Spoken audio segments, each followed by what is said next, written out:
All right. Hello, everyone. What's up? Hope What's going everybody's on, doing man? good. How Oh, you not doing? much. Pretty good of yourself. I'm doing good. I'm doing good. Thank you for jumping in to help out at the last minute, man. Yeah, no problem. No problem. So, yeah, nobody. And just in case you tell, I'm not like heat today. uh, Yeah, everybody. LockHeat's not feeling good. He's been dealing with some health stuff this last week. And it caught up to him, and he just couldn't go tonight. So we tapped the reserve, and we got old, Frisky Nipples himself to to run the thing because I'm a tech idiot and I do not have the ability to do this, and we needed Chuck. yeah.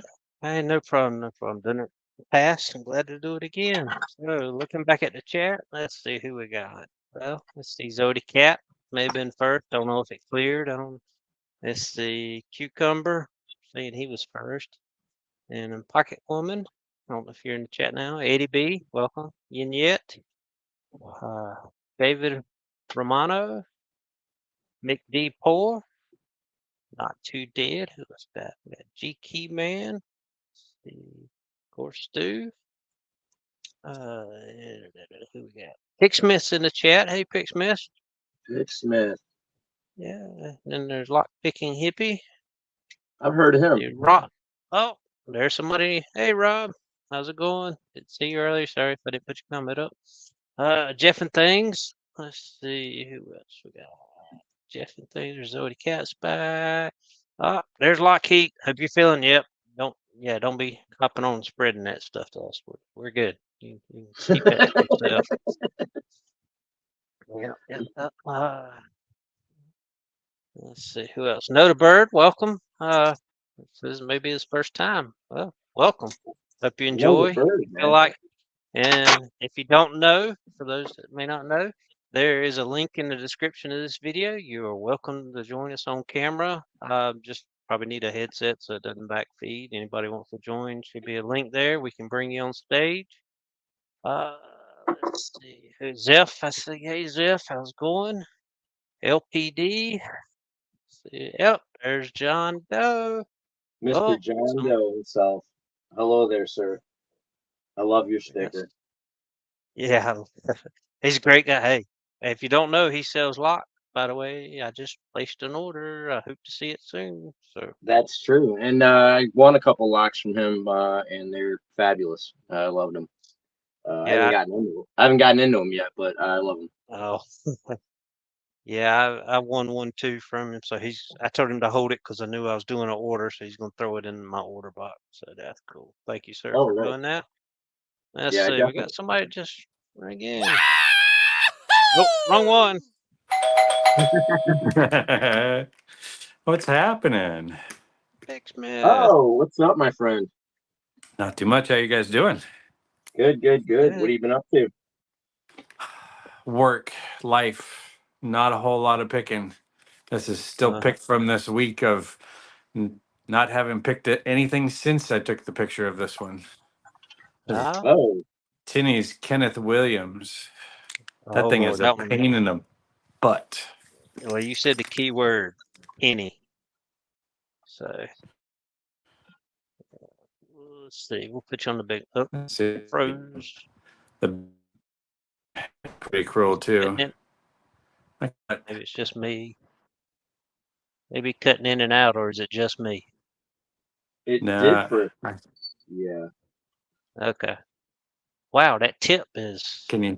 What happened to Am the I tip? back? Yeah, you're back. There It's we go. this. Okay. Thing that I not want to focus today. Yeah, it's ultra deep and then just all the way up to a full lift. It's crazy. Really, you only Oh, have to pick 5 pins, but this thing's a pain in the ass. I'll try it in a and it second. is that in the GG? I see the key said GG. Yeah. Oh nope, I'm good. You sure? It's gonna go to Left Hand Loki next. He just contacted me right before this, I and Yeah, I still got wonder he what I got needs gotta a get in. rock. I got a whole bunch of stickers too. Marcus. Cisco. I ordered some from Cisco. So he sent me a bunch that I didn't have before. So it's like perfect. Burn one of the newer black belts. Okay, I was about to say I'm not familiar with that one. White. Yeah, this is Burn B1. Okay. He just started doing stickers. He's also black belt now too. I hadn't even seen DNRs before. And I don't have a clue who this is, but it's very cool. And then, I don't know, BKLS. There's two of those B? there. Yeah, I think it's BKLS or it's, no, it doesn't work that way. No, the K's backward that way. And then Cisco's puppy. This is such a cute dog. Southpaw. And the Frankenrober. So, I believe, Ariel, you can reach out to John Doe on Discord if you have it. I believe he may be able to tell you any way else, but I believe you can reach out to him through Discord. That's how I've got in touch with him. But his Discord name is different. Yeah, it's almost harmless. Yep, that's right. Thank you. I was trying to. Yeah, it's Hausa on Facebook, John Doe on YouTube, and Almost Harmless on Discord. Let's try. So I Try just going found the this other way. new old stock on eBay, American lot. Oh, with the ace key. Yeah. 5,300. I gave some of those away. I had a couple of those. 7260. 7260. They Yeah. pick really easily though. They're really simple. They nothing real complicated with those. Well, I'm about to find out. I hadn't even picked it yet. It just come in the mail today. As soon as I can find my, as soon as I find my dimple pick. Not a dimple pick. No. You mean your tension wrench for tubular ace key? In the probe. Probe it. Yeah, gotta probe it. I don't think. Nope, not that one. I don't think. Yeah, must be that one. Yep, there we go.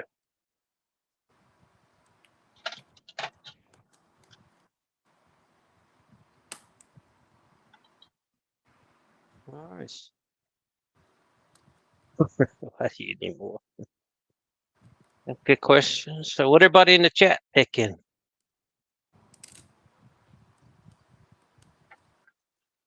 Let's see. See if this is going to fit. Okay.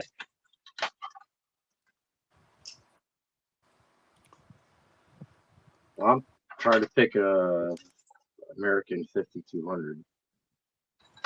All right. There is no try, just do. Well, yeah, I'm gonna. It just how long is it gonna take?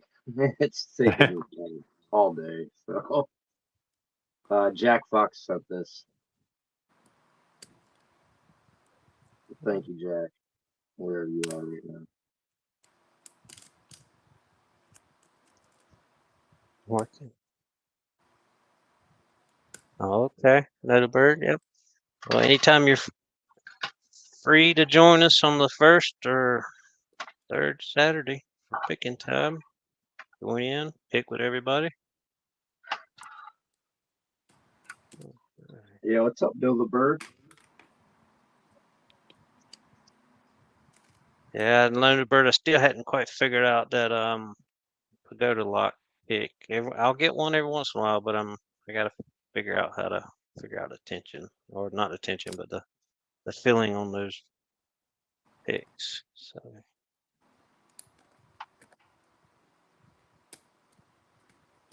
Oh, poor LockHeat.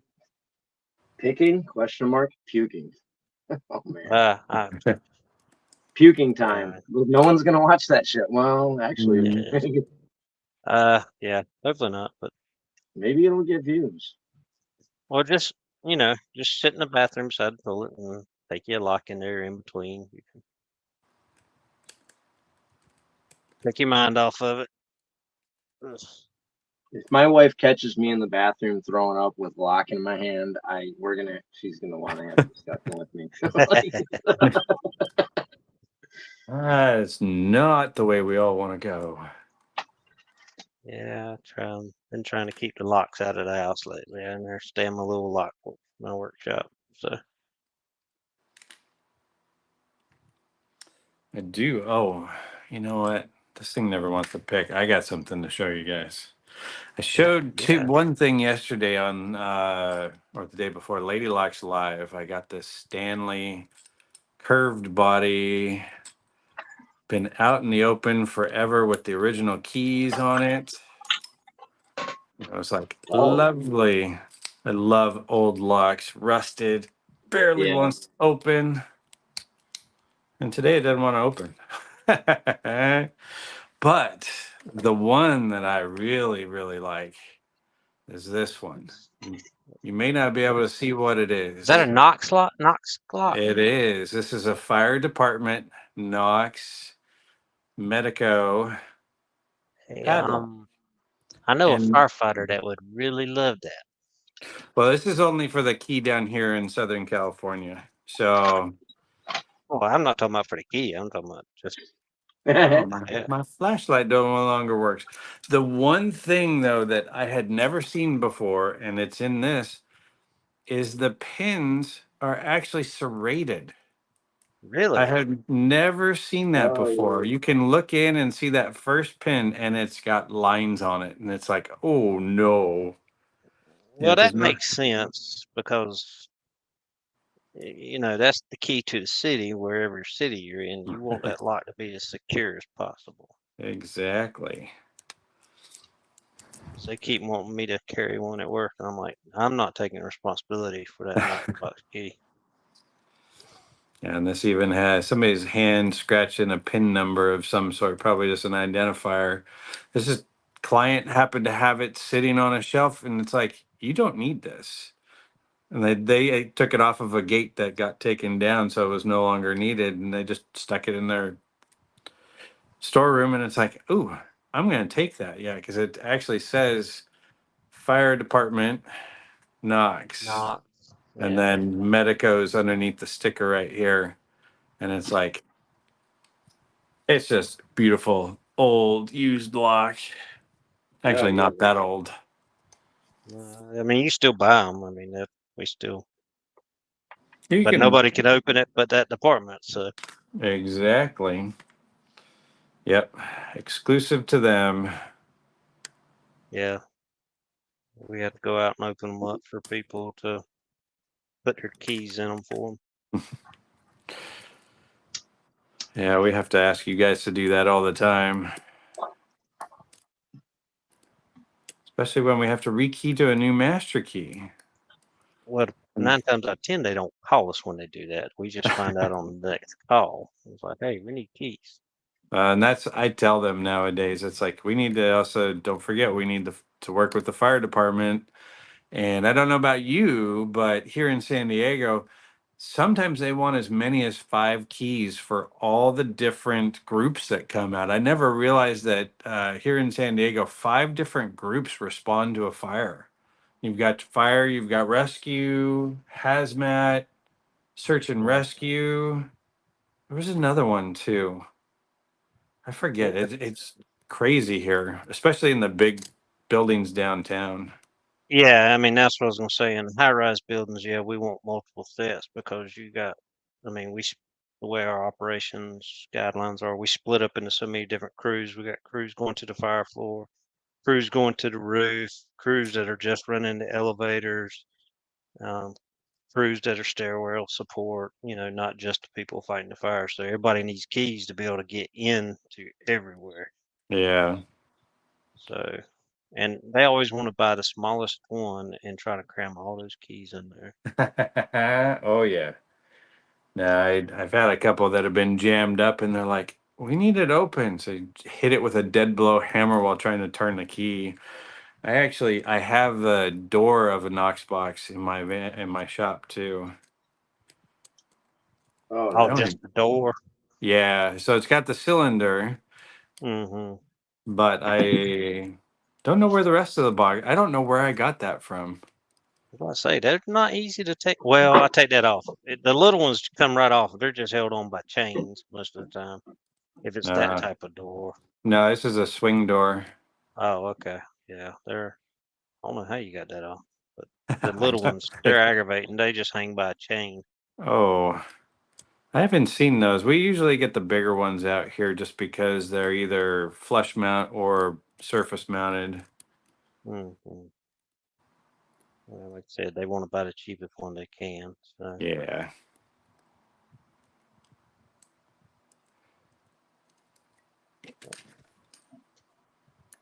yeah. Let's see, make sure I'm not missing nothing in the chat.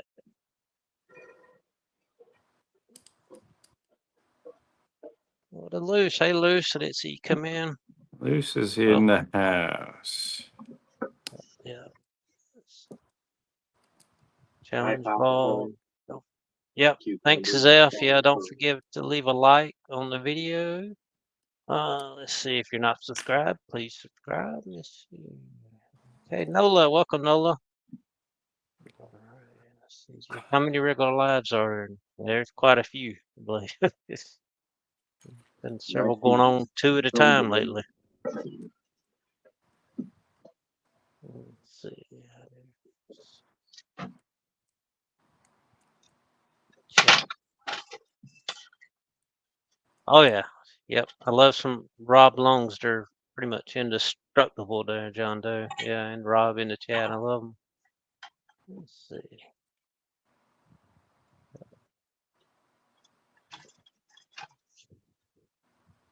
Custom check. Park Jeff and thing. Yep. So Jeff. Yeah, there's quite a few different lives lately going on during the week. There was even another one yesterday. I missed it. I just saw it in the replay. It was Lockpicking Legend and Lady Locks. And Yeah. and Leashy Leashy Lee. Lee. Yeah. Yep. Yeah.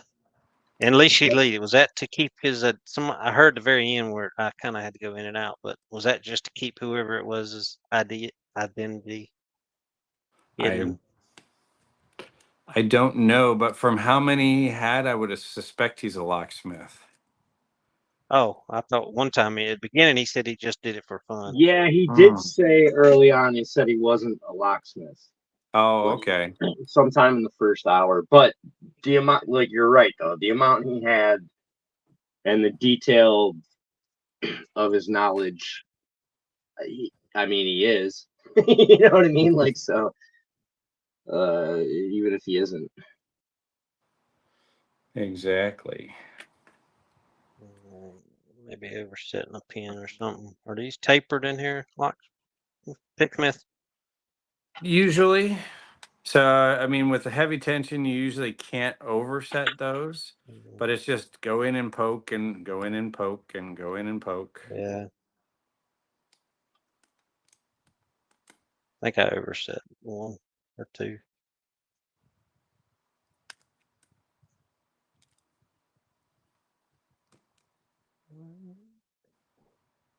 Jeff and things, yeah, that's the bummer of having us free time in the summer. It goes away when summer ends, right? Less lives that you can catch. I'm on the other side of that, Jeff. I have a daughter who it seems to be more busy in the summer, so I'm looking forward to school starting up so she has an actual schedule and I can have a little bit more of my life back. There's one position. And that's picked. Yeah, those act tapered. They're just a Yeah, I pain in let the off ass. tension, let a few drop, and then I went back and wasn't using as much probe force, and it picked right easy.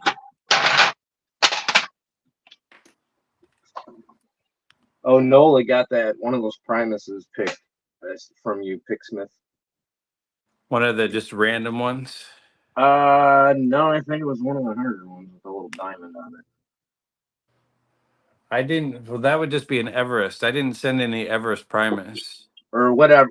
I'm not sure which one I sent him. It was one of the nasty ones that I couldn't do, and but he's trying to get it on camera, so he just Okay. mentioned that in the chat. Okay. Cool. I can't tell a Master Lock 140 from so. The easiest thing to remember, if you see the little triangle on the side, that's a mountain, and that's typically Everest. And then it can be Oh, Everest Classic or the new Everest 29. on the side, But that's a Schlag I'm thinking of. That's got a little diamond or a thing. yes, but that's also Primus. Primus, if it's Oh, on the plug, it's actually stamped Primus. on this, can I show you that? Yeah, like this Schlag here just has a little diamond on the cylinder. Yeah, and so that'll be Everest. And then if you flip over to the backside, that's a Mortis. If it's an older style, yeah. So on the little part on the top, typically they'll write or stamp the keyway on the back of the plug on the little tab for the. Oh, yeah. And that and C123. yeah, and that because that's the older version of the Mortis lock. The Oh, newer version has a different tailpiece, and it's basically a kick inside of a mortise or a rim housing now. And so the older ones won't be the S123. They started doing that after the cylinder change. So what is the you may have said it, but what was the difference in the Everest Classic or original versus the new one? So the classic, and there's the 29 here. Let me just go get them. yeah. That's the easiest way to do it. Class Well, is in session. yep. I love it. Where's my notebook? Where? There we go. It's always nice when you can say, well, let me just pull these both out and say, here's the difference. Yeah, I do love like guys y'all who have that like giant collection, and then that happens like, hey, and you have a random question, like, oh, let me show you. Oh, please, thank you. That's fabulous. No, I don't have classic. So classic I can pull mine has out. classic has a different head. The 29 has a newer head with the hole in it. See, I'm trying to So, get you oh, over. sorry, that's SL. We'll save that for last. So Everest 29 looks like the Everest, but has the hole and a slightly different newer head on it. This is actually a restricted T134 keyway. The thing with the new 29, if it's the same keyway, the key will go into the C123. So there's a backwards compatibility with the S123 and the C123, and all of their keyways, depending on what they are, whether they're the old D restricted and the new T, they're also backwards compatible. But they just have a check pin in them. See where I'm in focus. The way that I tell is the little tab that is here actually has a slight angle and a kick to it. And the C123 is really flat edged and just a little pointed down onto it. You can kind of see that when you start to understand them. And then Primus Everest, go into focus. So you'll have the little diamond on the side of the keyway, which is actually a mountain. And then Primus will always be stamped Primus on the plug. On the older ones, they may not have had the Schleg, but all the newer ones, they stamp Schleg and when it's a mortise. And the other thing too, I don't have that. So this is a mortise cylinder, but really all it is a kick inside of a shell housing. So these two screws, the housing comes apart and you have a face cap, and then you can change out these back pieces for different lengths of thread or rim cylinder. But it's still a kick. So you can switch out this housing for any of the newer Schlage kicks that you want to. And then the fun one, this is a Focus Schlage Primus Everest 29 SL, 7 pins. And so these are actually, this has a double sidebar in it, and basically like kind of like wafers. It's like, they remind me of old GM tumblers that were basically a wafer with a side notch cut out that the sidebar can fall into with false gates. So this one's kind of fun. Fun, he says. Yeah. And these come apart real easily too, because these have a different type of tailpiece on the back of it. But then you can see it's got a little pin that we're used to, like for a kick. But you can actually now see, get back in focus, that you can start to see the kick hiding in there. If I take these two screws out, it changes into a kick. But I guess that way they just manufacture kicks and they go in everything. exactly, but it's not for everything, because there's still the, get on there, there we go, LFIC. So LFIC, they wanted to, when they introduced this to the new modular cylinder like this, Schlage had a little meet and greet here in San Diego at the locksmith distributor. So I went to that, and it was fun because I got to see all the locksmith owners. Between us all, we had almost, it was 180 years of experience with everybody in the room of being a locksmith. It was kind of crazy. But Schlage had created a backing piece for the LFIC to go onto a kick. And with a couple pieces that could make the kick work. They ended up not doing it because it was a little bit wonky.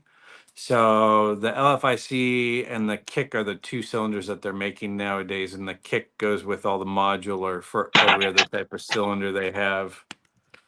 And then, yeah, so old versus new as well too.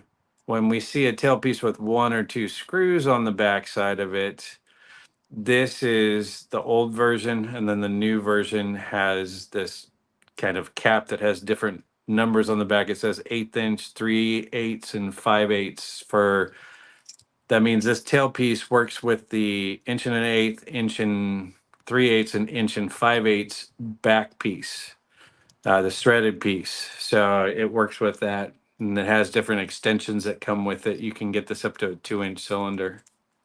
It's kind of fun. Yeah, but even the old classic, this is Primus Classic in a CP keyway. Yeah, it's a CP. So it's, they always say Primus, but you won't see the little pyramid on them. Yeah, you gave me sent me a couple of those. Oh yeah, well I have a ton of keyless Primus classics, typically in an LFIC too. So I just normally do that. Let's see, there was a question back in there. Let's see, who was it? Somebody had a question. Southpaw Pete. So yes, there's a binding order, but again, yeah, you just keep going around and around and around until you get all the binding ones set. So it's, you got to check them just like a regular pin tumbler. It's basically the same as a pin tumbler, just instead of picking up, you're pushing in. Hope that help. And then just remember, whenever it will move one position every time you get it picked, and then you got to pick again, but there will be one pin that doesn't move because there's not a pinhole anymore. Well, depending on the tubular lock there. So I found the classic. So the classic key, I knew I had it because I have every Primus that there is except for the different variants. But the heads, So this is classic Everest, and this is Everest 29. So the heads always look the same, but this is a classic Primus cylinder. And then the newer 29 Everest. Just a little bit different looking head. The head is your identifier for what you've got. That's the biggest thing. Hey, Lady Lock. Lady. Hey, lady. Lady. Oh, That'll date me. Jesus. Right. oh I God, who? that made me feel old because I was like, hey, I get. Oh yeah, no, yeah. Jerry Lee Lewis. Hey, lady. Oh, I was thinking of the song. What's the song? Who sings? Beastie Boys. Hey, ladies. No, I think it's another. It's country. It's probably country song. Oh yeah, yeah. Yes, I only know a Let's see. few references on the country song scope. Well, let's see. I can't believe this. Yeah, jump in here, Lady Locks. About time. Where you at? Hurry up. This lot sucks. Hey, What's Ray. up, gentlemen? Mr. Ray. I'm late. Better Never late than late. never. How you doing, sir? I'm doing good. I just got some locks in the mail and was messing with them and didn't realize the time. It happens. Yeah, those locks from Loki showed up, so I was pretty enthralled. Oh, nice. Well, I think that's what we're going to do.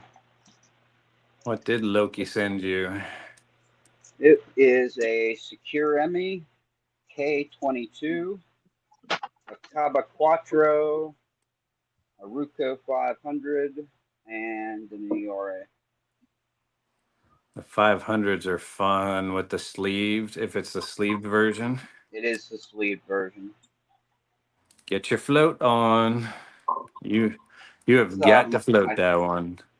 my favorite lock on earth is my ASA 600 with gin, so this should be right up that Nice. alley. Yeah, I've got a Ruco 700 sleeve too. I don't even want to play with that one. It's a little nasty. Yes. Let's see. Is that still Tenny's challenge lock, Picksmith? Tinny, yes, I want to try and pick it Okay. the other way. And Tinny, just so Okay. you know, left hand Loki did get a hold of me, so I'm going to put him next on the list for it. I've just been super busy in life. I think I mentioned that to you in the email. But I'm going to send this to left hand Loki next because this thing is a bugger of a lock. He'll probably pick it in 5 seconds. Oh, is Rob Long in the chat? Yes, he What's up, dude? is. It was Oh earlier. yeah. Hey, dude.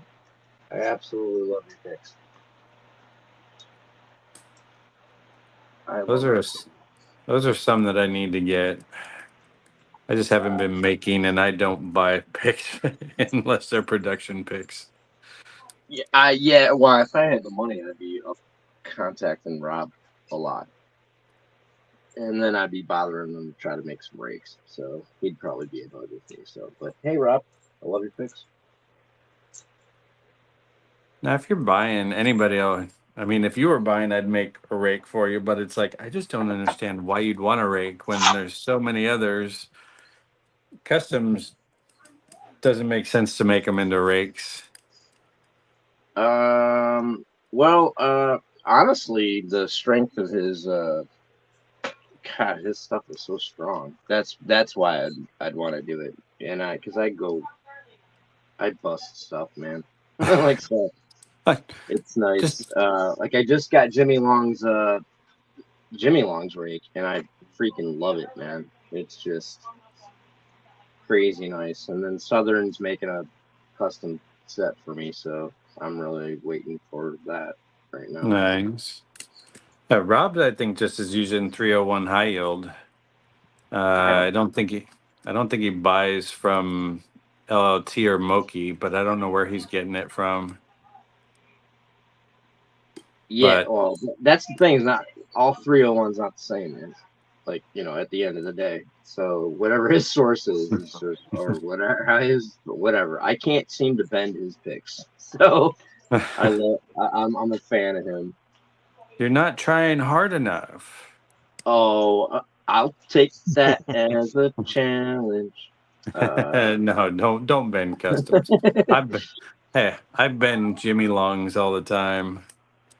Yeah, no, I've put a little bend in some of my journeys. Some of my older journeys. The 15,000s are crazy strong. The new ones. Yeah. They bend, but they bend back.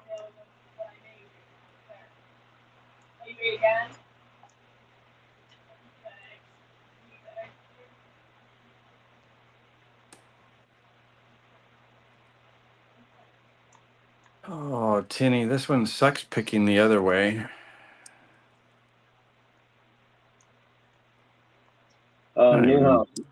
New house lock and key. Yeah, I saw that you're doing the thing, a series, or well, I didn't know it was a series, but you're doing a ticket on Sunday, so I'm gonna try to catch that definitely. Is that a live or a series? I think he's doing it live, but he just said in chat he was doing a new series, Cool. first episode. So yeah, live. Pick it Sunday. Yeah, I hate to miss more of that live. I had some more questions on the leashes stuff. What kind of questions you got? Well, it was like I bought a Yale one, but Uh-huh. evidently it must have been the first series Yale 6 because it's straight and not tilted. What do you mean? What part? I haven't seen the Yale one, so. Yeah, the Yale, because the paracentric keyway or that little S curve at the bottom. So, was it UKLP? They made one that is tilted, so when you picking, the pick goes up at an angle and it goes around and still can hit the pins. Whereas if you just go in straight, the warding's stopping the pick. So it's not actually the true paracentric keyway. Yeah, because for UKLP, that'll be the 1A keyway. So it's typically what we call our para keyway over here. Yeah, it may not be parrot, but it's just that little S pin at the top that it can't pick straight up through. Got it. But if you get the one that they'd made or UKLP made, it's tilted so it kind of bends right around it. Nice. But I just, of course, I did the AliExpress thing, and you know how that goes. So. No, I don't, because I haven't done that. I mean, it's cheaper stuff. Sometimes, some of the stuff works good, but Yeah. I'm assuming it's I don't know. It's got the little sticker, the hologram, and everything on it. So If it's got the Mr. Leashy on it. yeah. But they were talking about too. I think like there's actually two leashes or something at the end. I was listening to something like they said the company kind of split, but it was still two genuine leashy. One's genuine leashy, and then one's just leashy or something. Do you have a bunch of them, or do you just not worry about those picks? I have one. I have like.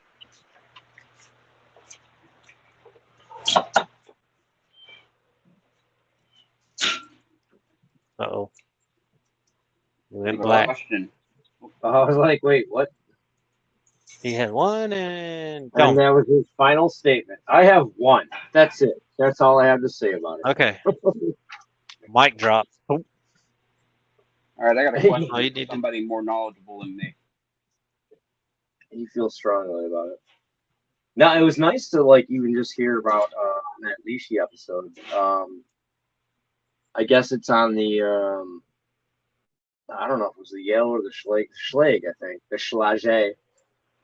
Yeah, however they That's on say the it. site. Schlage. That like the 5, like having a 5-pin is useless because the 6-pin one will pick a 5-pin. You know, I never would have thought about that if I was starting to buy it. And And I didn't see enough of it. The only thing you have to worry about is if the pick won't go all the way in. yeah. You may have to get a spacer.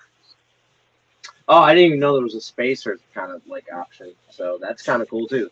Yeah, I got Yeah. the early part of the thing, and then I had to go do a bunch of pet and Yeah. family stuff. So I got to rewatch and catch the last half.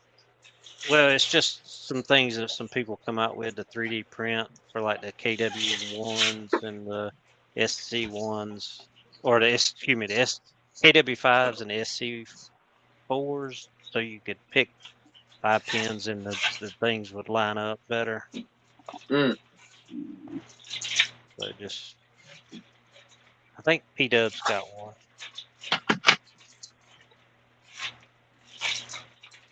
Hey, so the worst ones are the master locks. Sorry about that. Yep. That's all right. I bought an M1 off of the AliExpress. It's got it on there, but it's weird. What is it? Trying to remember which way it is. It's either I think it's the high set pins. It's not accurate at all. Really? Yeah. And I don't know if that's just because of AliExpress or not, but No, then the well, low sets. that's something that I don't know if it was in the chat or on that show, but they were saying that the tolerances are so bad of the master locks that it makes them harder the harder ones to use. Mm, That don't surprise I just, yeah. So going back, I have the SC4 and the SC20 because I work with Schleg primarily. If I hit Everest, I pick it. If I hit anything else, I pick it or bypass it. Rarely do we pick padlocks. If we do, I'm not worried about leashes. I don't, most of the time it's just got to get into them faster. If I have a couple, we do self-storage places and we have to go cut the padlocks off, and they don't like us sitting there spending time picking them. They just want us to cut them off because it's Yeah. so much faster. So it's like, okay, I cut them off and I keep the locks where they let me. Yeah, the ones I bought, I was actually buying them so I could decode and make keys for. So Yeah. I was even before I got into locksmithing when I was doing a lot of demo and stuff. I was making things out of repurposed materials. I was doing a lot of like coat hooks and things out of door handles, doorknobs. Mm. So I constantly was asking people, "Do you mind if I keep this stuff?"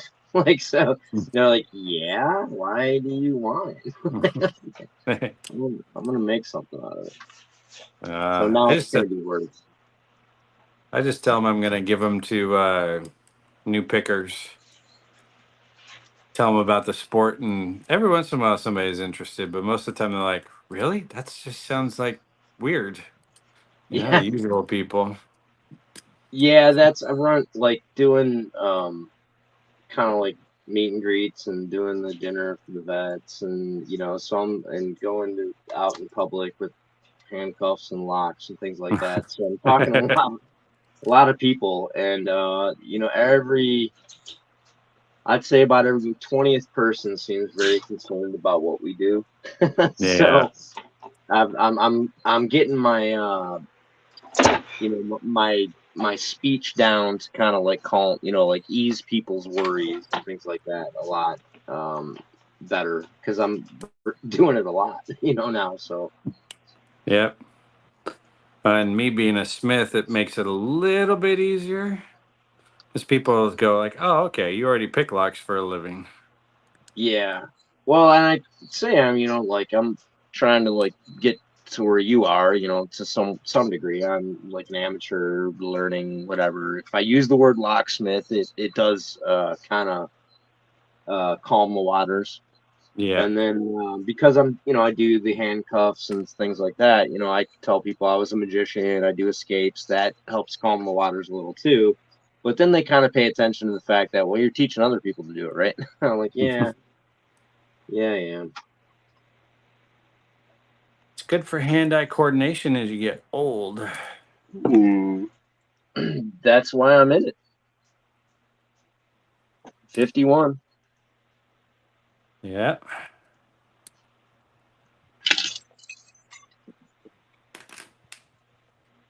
Ray, how you doing?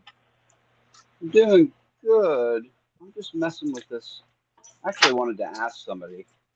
I got this like cheap, really cheap, dimple lock off of Amazon, thinking it was just Oh, like, would have like 5 pins on one side or whatever. This thing yeah. has like 15 pins in it. There are 5 on the left, Nice. 5 on the right, and 5 on the top. It's freaking nuts. And that's And a it, That's a T handle lock. see, it says ABBA. Something unusual. There's a ton of pins in this thing. And the crappy Nice. part is that it's solid body, so it's not like I can't cut it or anything to actually find out what's in it. You can if you want to. That's what we call a T handle lock. So you look at vending machines, they have the T handles on it. Okay. Oh, That's the lock that's in there. So what happens is it rotates. It actually snaps into the T handle, and you'll see that that doesn't pull all the way down. So it keeps itself in the handle, but it moves all the way down when the key turns, so you can pop the cores out from the T handle and replace them. But then you see on top, there's that roll pin right in front of that. Yeah, right here. No, right in front of Oh, it, this that one. round piece. Yep. That's typically a roll pin. You can pop that out and then the core comes out. But then putting it back in, it doesn't look as pretty anymore. Yeah, it's pretty well. Let's see. Actually, well, not that one. Maybe see if I still got it. I gutted the disc detainer version of that lock. I wonder what I just that lock started. is. I just started trying to get into dimple lock since I got my second black belt lock picked. I want to start, progressing. So Yeah.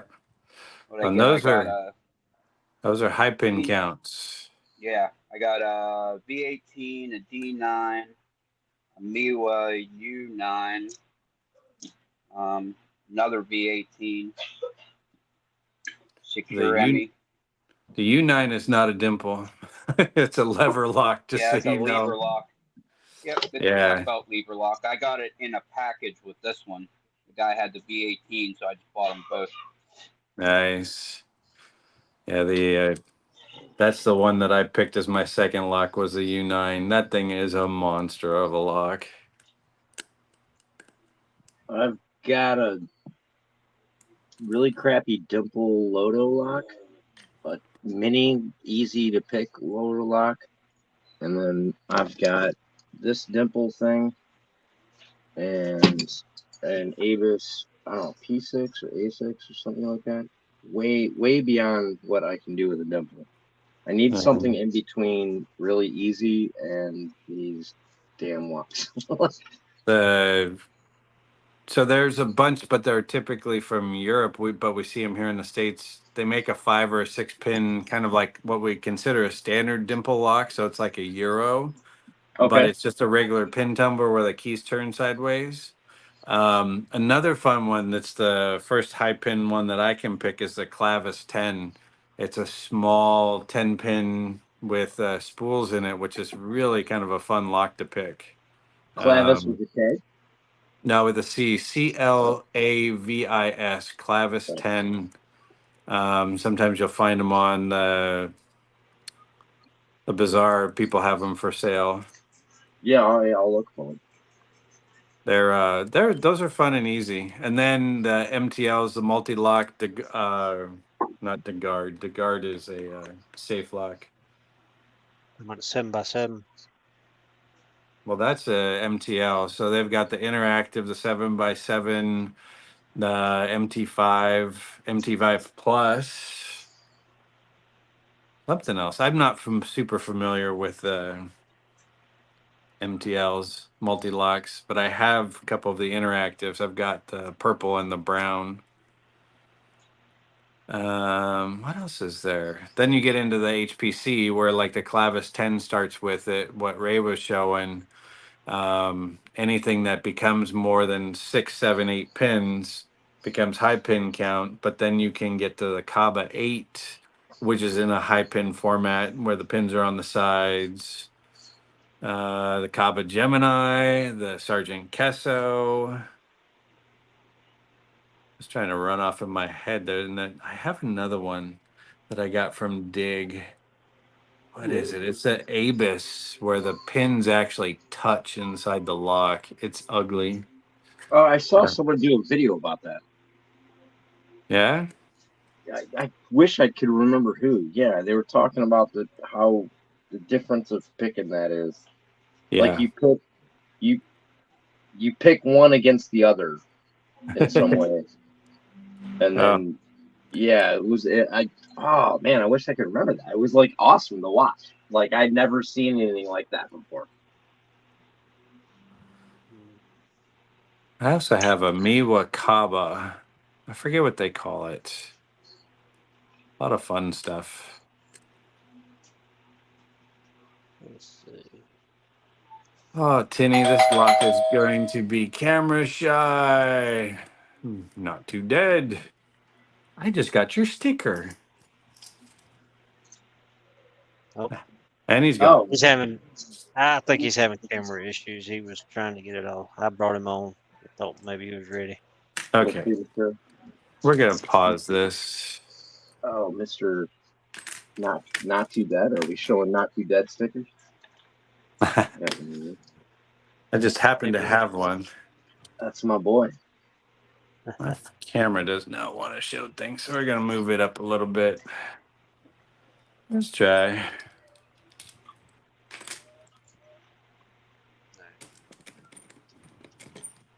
Go back to this. Yeah, this stupid thing, one position. I can't get it to second position. But You're still trying that thing? I know. Yes, I'm still trying. You got it. I don't know if I'm over tensioning or over pressing. So There's if you're one on, pin that, well, there's two pins that don't want to. One, I know why, because it goes into this position that there's no driver pin. But then the one at the bottom just feels stuck. yeah, you only need to pick 6 of the 7 now because you've got one that's in the upper position. Right, but then one that's at the kind of like the 6 o'clock position. Well, maybe 5 o'clock position. It's just dead. It's stuck in there and it won't. And that's what I think's holding me up. I don't know why. Oh, it won't even pop back out? Yeah, I'm having trouble getting it to pop out. Try picking it back to lock. Lock. And it still won't pop out when you move the core the other way? That's what I was.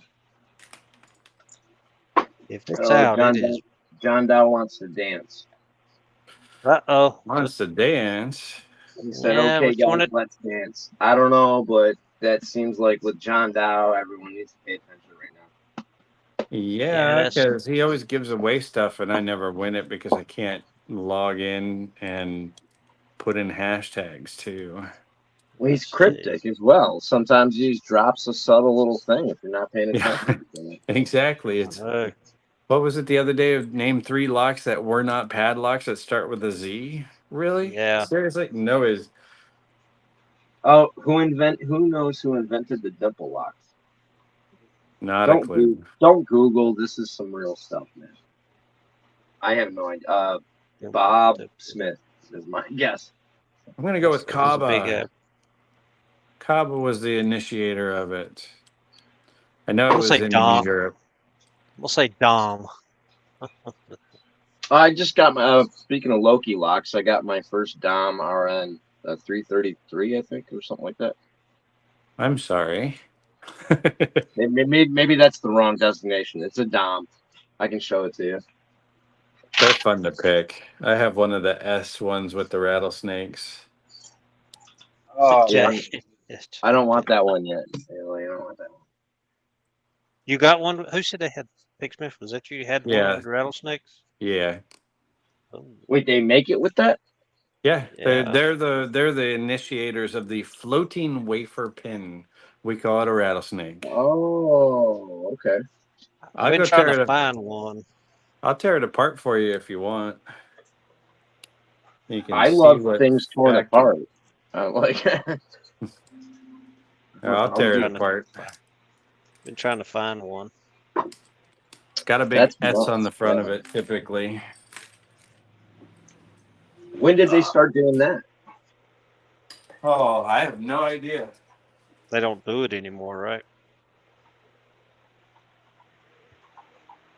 All right. Let's see. Not too dead, are you?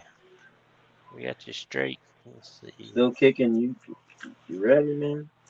Still kicking. Did I miss the answer? Or people still guessing? Let's see. Jeff and Things has been learning and working on dimples lately.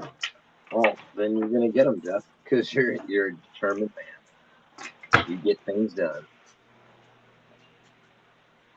Dr. Yeah, Dimple Dimple Popper. Hop. LockHeat, I can't take that thing. No. Oh Lord! Somebody did some googling. Who cheated?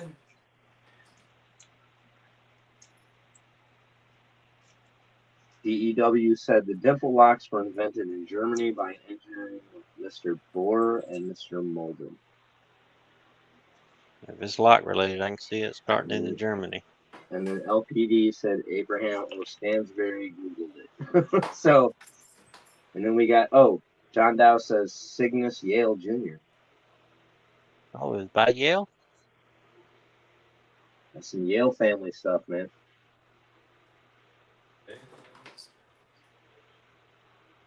I think somebody said Yale earlier. I miss Parky's unlocking history. I know. I was always wondering what happened to that. Yeah, Therefore, here's they're that called dong. Bormolen Tom, Tom. Dimblosser. Plus a couple dimples for you to see, Stu. Oh, sweet. These are kind of standard as ISEO, ISO. But this is just a standard Euro pins on top, 6 pins. This was what a lot of people call dimples. All right. Let's So they're just head you on. regular solid pins. Well, Oh, just okay. flipped. But it doesn't help them for we're out of pocket. This isn't the one. Oh, no, this one. The output. Is this the one? Abus Extra. I think this is the 6.6. This one is actually looks like a regular one, but it actually has stacks top and bottom. Oh, But it's not in the high pin count where it's an up and down form. Not too dead is back, but then Dom S. When you see the stamp for S, that is the rattlesnakes. Oh, is it? nice. Okay. S for snakes. Nice to know. I can see you're being a demand this tonight for those. This is driving me nuts. It was weird not to did it was right until I brought you on stage and then it flipped. I can't. Last time I couldn't get it right either, and it drove me nuts. I don't know what I'm doing wrong. Yeah, I had a lot of problems with my phone. I still do. With I always sort just of- leave, get it sideways, and then come back. But you have to make sure to keep it sideways during the transition. Do you have the auto rotate? See, when it gets me back to this, yeah, and then when I go to the StreamYard, it goes back to the regular way. It won't let me keep it horizontal. It's Well, that's what I'm driving saying. me crazy. I know on my phone I always turn the auto rotate off, so that way I had to. Once I turned sideways, everything stayed sideways. Yeah. Okay. Okay, let me try that. Chuck, you want to put me on the big screen? Sure. We'll show you. Where you at? There you are. Dom rattlesnakes. So they Bum, make bum, bum. a little Oh, tiny one. 3 wafer or what single wafer inside, and then this is a bigger one with 2 wafers inside. oh, wow. I don't think my thing's gonna focus up close. And that was production, huh? Yeah, these are factory pins. These are like perfection. These look like hairy bow. This is what a hairy bow rattlesnake looks like. Oh, wow. So, but they just little floating. They're known as a floating wafer top pin driver. Little rings in there. But those are factory production. Those are not, and they're not what we make in the world out there. Like D-Max video of how do you make rattlesnakes. Well, then you got Jay Gabriel making the Yeah, variable wafer sizes and concentric, like nothing wafers and I'm done. yeah. These are a lot of fun to pick, just because they're so bizarre. All right, lock picking hippie. See you later. hippie. Take care, man. Later, Hip. Hip out. I wonder why my camera is not focusing on things again. Also, it's because it's an iPhone. That's usually why it works.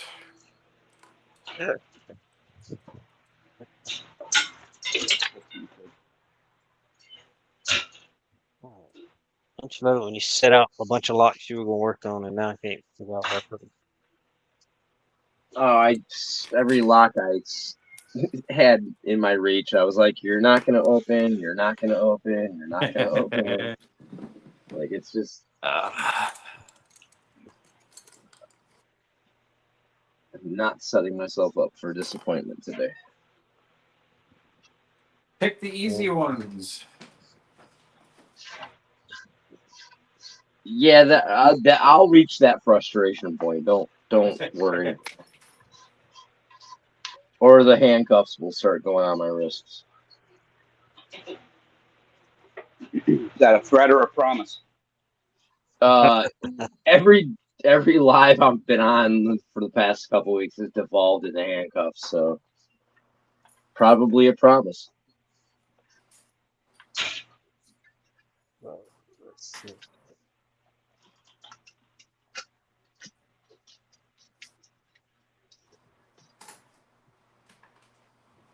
Oh, what to pick? No, I'm trying to think too. Well, I mean, I keep going at the thing I'm failing at, but let me try. I don't know where I put it. Shoot. Yeah, I meant to pick this one the other day. There we go. Let's go with something old and pretty. I wanted to pick this the other day and never did. Let's see. I'm gonna try Decoration. Oh, is that the Yale? Yeah, is that super old Yale? Yeah, that thing's so nice. It's keyed the same as Artichoke. Artie's lock. He got this one for me for a trade, and he had one, and he's like, "I want you to make me a key." Okay, so I bought the keys. He asked for this particular bidding on it, so I cut 3 keys to it and said, "I'm going to key mine exactly to that as well too."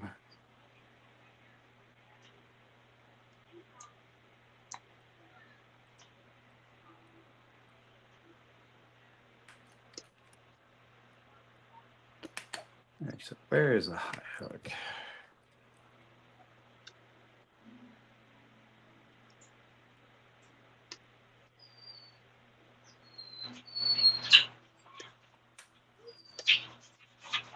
Is that a dog? Sounds like one. I was like, I feel like I gotta go do something. Like, I got so many animals I'm taking care of. And I hear one, I was like, I gotta do something.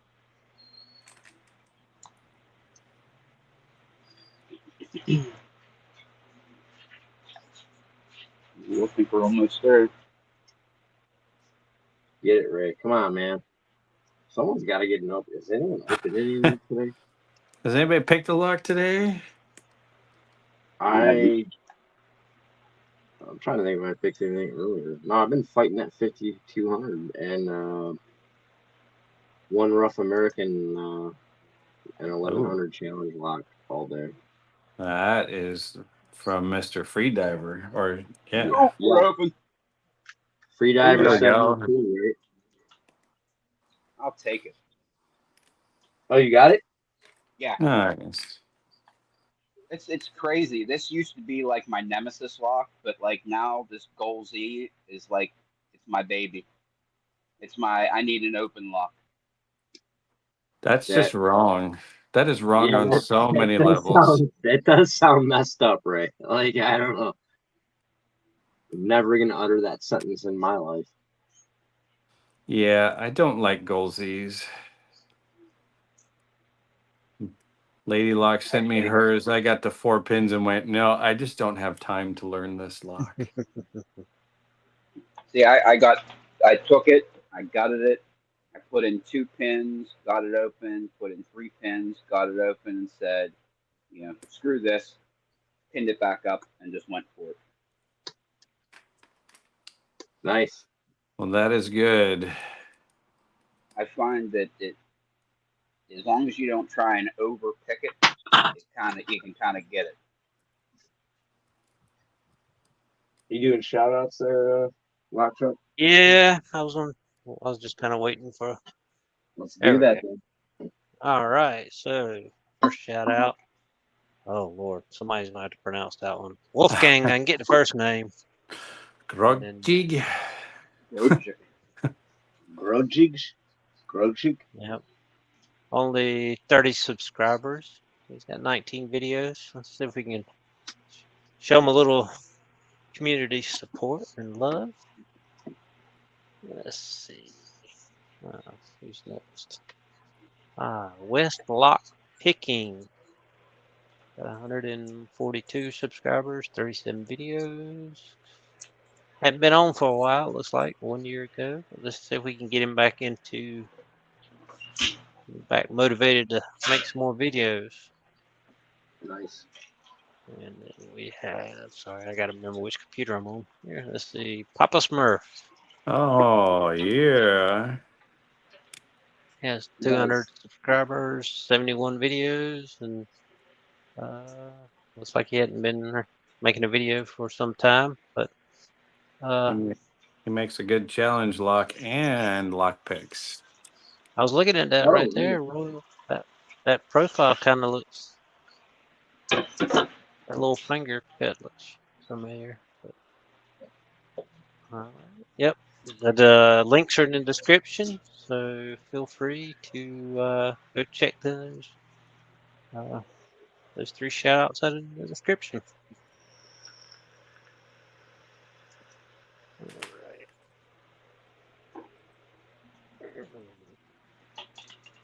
I get that one up. I got the key.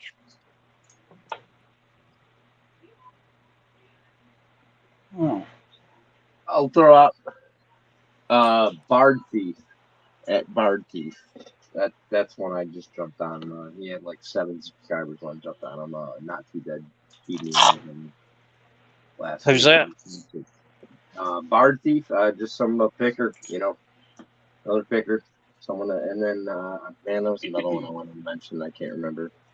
I can't pick anything to save my life today. Oh yeah, no. Sorry, not too dead. Sorry, I was doing shout outs. Sorry, I left you back there. Yay, you're straight. I finally figured it out. What was it? If we're still able to do a shout out, there's this guy TO2. He's got a Garfield symbol. I wanted to try to shout him out this week. He's only got like 30-something subscribers, but he's got some wicked rare, crazy locks on his channel and like a handful of videos, but really cool stuff. Nice. What's up, dude? Not much, not much. My volume coming in all right? Oh yeah. Oh, it's coming in kicking. I got the stew pick today, so I figured we would modify it, give it a try today. Oh, dude, really? Nice. Did you grind down some tips? I did not, but I got my handy dandy files and I got my instructor on here with me telling me how. You just make them flat enough to fit the groove. There's a little groove on the top and bottom to keep the blade aligned, and you got to make sure you don't file it down more than that groove. Okay, makes sense. So you kind of file a little check, file a little check, file a little check, you know, until you've done about a dozen of them, and then you kind of know how much you got to grind off to go before you start checking. Although I sent Sadistic a city rake that was way too thin, Yeah. but he'll figure it out. Not too did. Yep. LockHeat wanted to know that name again. Shout out. He probably added it next week. T02. It's just I think it's TO2. Yeah. And he's got a Garfield symbol wearing glasses. It's just a real simple, but he's got some really cool stuff. I think I'm subbed. If I'm not, I'll He had a lock. He had a lock on there. Oh, sorry. That Keybeard said he had the same one on his front door. And he goes, when you hand people the key, you get a lot of questions. And it was this bizarre looking key.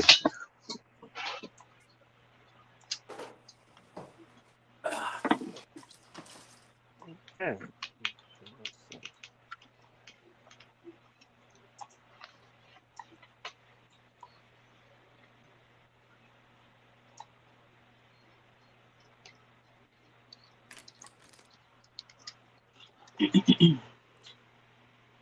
Okay, I see. It doesn't have to have much.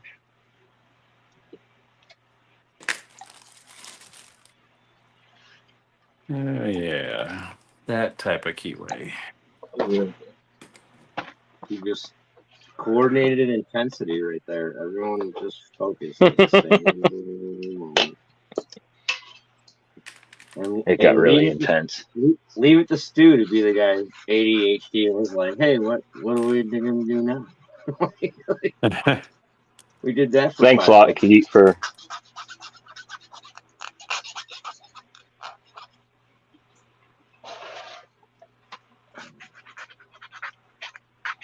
I want to get one lock, you know. Well, you could always rake one open real quick. I mean, yeah, that's kind of my go-to. It's you want me to pick my Packlock 98 Pro real quick for you? Oh yeah, yeah. Rub it in my face, thanks. That's maybe the time when I wouldn't be able to though. The love. I'm just gonna get a different one and see if it's that's easier. It looks like Yeah, it might be. Let me see. LockHeat. 82015. Eddie V subscribe to somebody. I don't know who, but it's awesome you're supporting someone, Eddie V. Thanks for tossing that up there too, LockHeat. That guy's got a cool channel. John Dow sub 44 was a counter, so getting some subs for someone, man. That's cool, man. Southpaw Pete, what's up?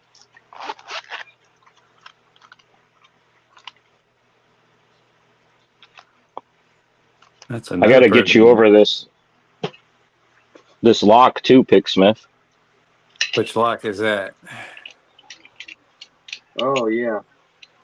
Oh, I keep forgot about I keep that. forgetting. I'm gonna make a little time this coming weekend to pack it up with some other stuff and send it over to you. If you still want Let to do a trade. I do. I just got. I have a bunch of packages I've got to get out again, and it's like, but I've been so busy with life. But Oh yeah, yes, it happens. definitely. Yeah, life happens, man. Let's see. There you go. I'm TO2. like, I'm on the verge of finally sending out Tequila Dave package. It's months in the delay. I'm so excited. Like, I'm gonna be more excited to send it than he is to get it. There you go. Not Yeah, too look at big. that second. Yeah, look at that second video he has there of that crazy key. I think I said I think Keybeard said he has the same one. It has like weird like barrels or something or like spools in the key. Ah, that sucks. Sorry. I'm on a different computer now. Yeah. Also Sorry. need to mute it. Today I've got this Anton. Let's see. Oh yeah. Look at that thing. What is in that thing? Yeah. Oh, it's one of those. It has rotating wafers inside the key, which are kind of wild. I remember those. Rotating wafer. Yeah, I'd never seen anything like it. I think there's Wow. those magnets. I forget. It's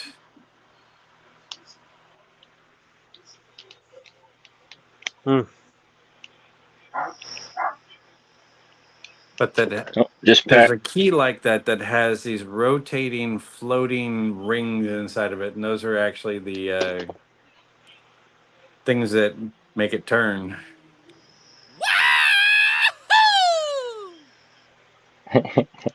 Pop There's an the open. 98 for you.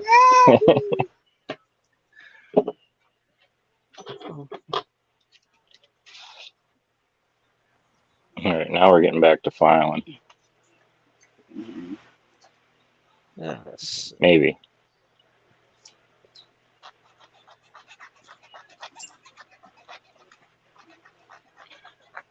Is Random Jim still hanging out with us in the chats? I wonder. He was I talked to earlier. him this morning. He's still He's. packing his stuff up. Let's Oh see. yeah, yeah. I'll go ahead and tell you, Southpaw Pete.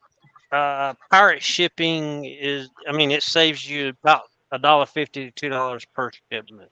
So if you do a lot of shipping, yeah, it does. I mean, it's not a great big discount, but instead of paying the 10 something at the Do you post gotta office, most do of you it's gotta print $8. do you gotta print your own labels? Yeah, you Yeah, do have to Oh, do that. but you just that print it and tape over it. Yeah, you can print on paper and just tape it to it. oh wait, really? Yeah. Oh, I didn't know that. Oh, that And if you opens that up. want, you can get the what are those called? The label slips or mailing slips from the post office Oh, that stick on, and they're free. oh yeah. Oh, you know what's funny, dude? I cut at work. I have to cut things like tracking things out of those all day long. Yeah, because you You can never even order thought about that. Yeah. these excuse me, about to fall. These self-adhesive labels. They're free. They'll ship them right to your house. You just gotta go online and order them from the post office. Oh, nice. Good tip. Yeah. So all the priority mail stuff, they'll ship it free right to your house. You don't even have to go to the post office. And then you just stick it in your mailbox and it's gone. Yeah, most of like the boxes and I live 45 feet from the post office, so like Oh, the stuff that they have, but it's a small one, so the stuff they have there, I just walk over and grab, but they don't yeah. have that. When I drive around for work, I Oh, I stop got at a all the box. random Yeah. ones. Sorry. Hey, I finally Get it picked open? one. I got this Lockwood 120. Thank you. Lockwood 12140. Those are tough little locks. I like picking it. It's nice. It's fun. Yeah, Lockwood spools are a blast. Random Jim said he just got back, so he's Oh, nice. I see TO2 is up to 48 subs now. G Key says that's what's up. I mean, if Jim's back, He's tried to get on before. I wonder if with Chuck here, he could help him. He's had some tech issues trying to get on and join. Both the links wouldn't let him get on for some reason. Oh, that's weird.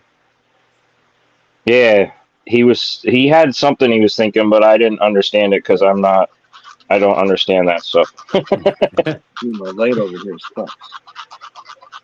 Which Picksmith may be able to help me inside. It depends on what type of. Oh, that's pretty. Depends on what type of. Jim made that. That's Jim's work right Let's there. see. Trying to Made this one too. Oh, nice. Got a green one, and we got. He does such cool leather work. I've Yeah, got one of his. He's amazing. I think this is one of his toasters. We're talking about you, Jim. So that is so beautiful. And things. Yeah, where's my? I have.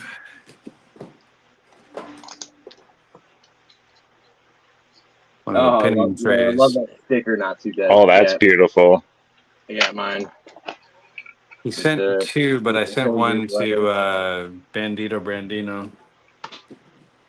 Oh, got the wooden shoe. And if you see in his videos, this is painted to match the ones he wears. It looks just like the ones he has. It's too cool. That's awesome. That's cool. Yeah. Oh, yeah. Uh-oh. Okay. Well. Who we got backstage? Let's see. Who's backstage? Hey, what up, people? I just finishing up my giant pile of mail behind me. Got like 10 packages I just got done. Hashtag Rob Lawn for an amazing project is what John Dow said. Oh shoot. Okay, well hashtag Rob Lawn me. Hashtag Rob Lawn for an amazing project. Fix it. That's mean. I don't know. He said hashtag for amazing, and I jumped on it. So now I submitted mine before I told all of you. I want to be. You fixed this drawing. It's fixed. It's totally fixed. It is. I can't even put it in there. You couldn't pick Lady Locks will win because she just jumped on. You could have my entry, Picksmith, because I'm already buying some picks off of Rob, so you could get my entry if I win. Well, thank you. So what's everybody doing? What the hell's going on today? Pretending to pick locks when they don't want to pick. A lot of fail. Somebody's filing something. Who's filing back there? Is that Lock Chuck? No, that's not too dead. Is it too loud? I'm sorry. No. We could hear it, but it wasn't super loud. What are you filing? Trying to get this bit to fit the stew pick, so I can finally give one of these a try. I need one of those. Yeah. Gotta get one. I was like, this is worth a shot. Not two. We should send her the green one. Yo, there we go. Yeah. We found a green one the other day. No way. That'd be awesome. Did I put that in right? Yeah. Hashtag Rob Long. All right. So we got 17 entries. You want to get entered? Make sure you enter a hashtag Rob Long in the chat. Get in on it. I can't imagine it's a bad prize. So, who's in the chat today? Who all stopped in today? I seen a whole bunch of chatters over here. Are they talking? Did they talk about me? Did they say? What did anybody say? Anything? Anything good happened? We can't tell you. Yeah, I mean, LockChuck had to remove a lot of comments. Damn it. A lot of backhanded compliments, you know what I mean? Talking We about were your talking live about your yesterday. interview the other day, or the Oh, live, yeah. yeah. That was great with lockpicking legend, Lady Lock. Yeah, that was a lot of fun. That Leashy Lee was so nice. He's so nice. And I didn't know Yeah. some of that stuff that he was showing too, so I was very happy to be part of that because I learned a lot of stuff. It was very cool. And I found out I bought the hardest leashy to learn, the Master Lock Yeah. one. I figured it'd be the easiest, and Well, see, There we I go. don't use mine to Finally, pick something with. open. Oh, you Oh, congrats. I'll I pick open is it open. hard keyway too. Oh yeah. Yeah, I'll pick Yeah. the master lock and hold it picked open and then put it in just to decode. I was Oh yeah. scared. that's I was scared I'd bend the tip because they take so much tension. That's true. Yeah, I was that's gonna why I get wanted to one. get it, was to learn the decoding. Sorry. Yeah. It, Yeah. that sounds like a chipmunk having a good time back there. Sorry, I'm eating a snack. It's all Uh-oh. good. Someone's jamming. Stu's jamming now. You'll sing us a song? Let's see.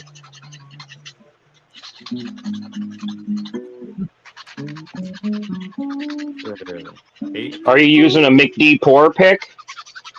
No, I I don't am. have one yet. No way. I gotta get you one. Oh, yeah, we Yeah, gotta get you on. I know. I'm the one idiot who plays the guitar all the time, and I don't have a pick yet. So, like, I gotta get one. I have an extra purple one I could get you. I want one of Oh, those I don't want picks. purple. No, like I'll take whatever. I know, we gotta get you a green one. Let's find out what's in I this think he bad got a new boy. batch in. Oh, nice. Yeah, I kept have it bright. tons of picks. I just need the sticker.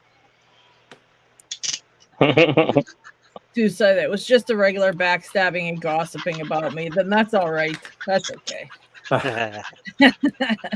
And Zev said he might have won another lock. Holy cow, Zev, you're on a freaking winning streak, man.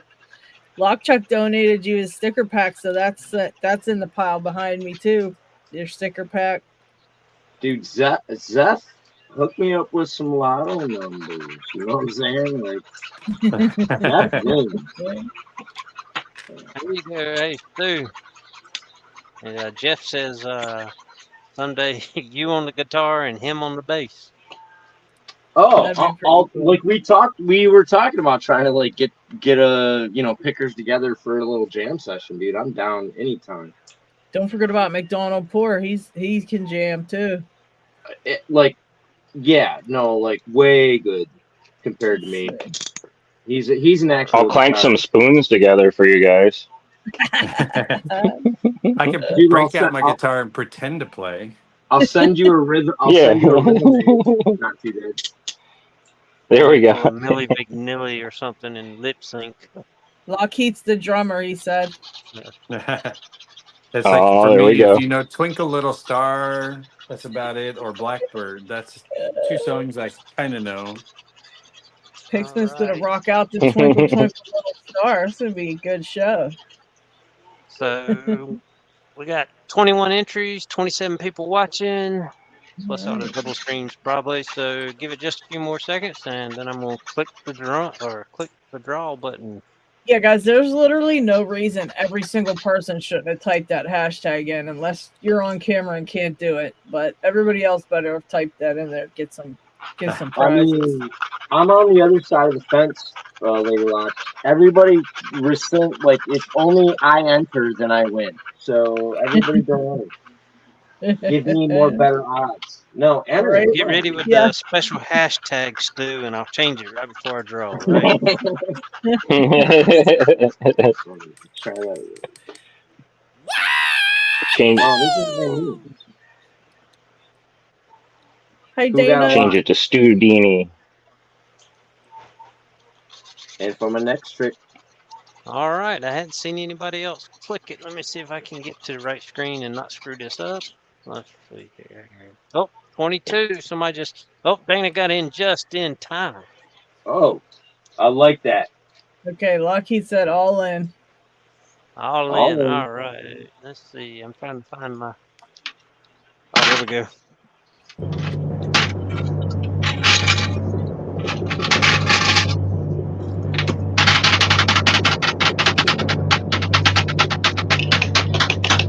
And yeah. Oh, congrats, Yin Yeah. Yang. He's been lucky too. Nice. He's been real lucky too. Nice job. I'm late on that, but there we go. What's up? Oh. Yeah. He was one of the first ones in the chat today too. Congrats, Nice. yeah. So, I guess get in touch with John Doe on Discord or Yeah, he's Facebook. almost harmless on Discord. Yeah. Yeah, Yeah, Jose, and if you can't, just DM me. I'll give you my address. or you can just stick it in my box if you haven't sent it out yet. You know, where's We'll Yin make Yet sure at? to forward it. Hint, hint, nudge, nudge. Hey, really? But I'm serious. Where's Yin Yet? Do you live in the U.S.? I'm thinking, yeah, he does. Oh, okay. Yeah. Well, I don't know if does John Doe have it or is it coming directly from Rob? That may be the difference. Yeah, I'm not sure. I was gonna say he's sending me a package out Monday, so I was gonna say if he had them, he could stick them in my box and I would forward them on. But I'm not sure where they're coming from. So I would trust LockChuck. If it was anybody else, I'd say don't do it. But LockChuck won't keep it. Yeah. Yeah, he's in Maryland, right by me. yeah, I'm just not sure if John Doe's got them or if they're coming directly from Rob. I Yeah. didn't think about that. Good question. I'm with both of those guys. Let's see. Who Make wants sure to see my- some challenge lock pins? Let's see. Oh, yeah. Oh yeah. Always. Put me I up. just There you I go. just sent it like a Put me 20-pound package to Sadistic Picker, Dude, and that was like that. 8 pounds. Hey, Still. Picksmith. Picks Picksmith. That SP1. sounded like a chat email thing I got. Like, are you looking for challenge pins in your area? It's like, yes, I am. Yeah. Yeah. Well, but I sent you one of these. This is like a Wrestling RU46 keyway.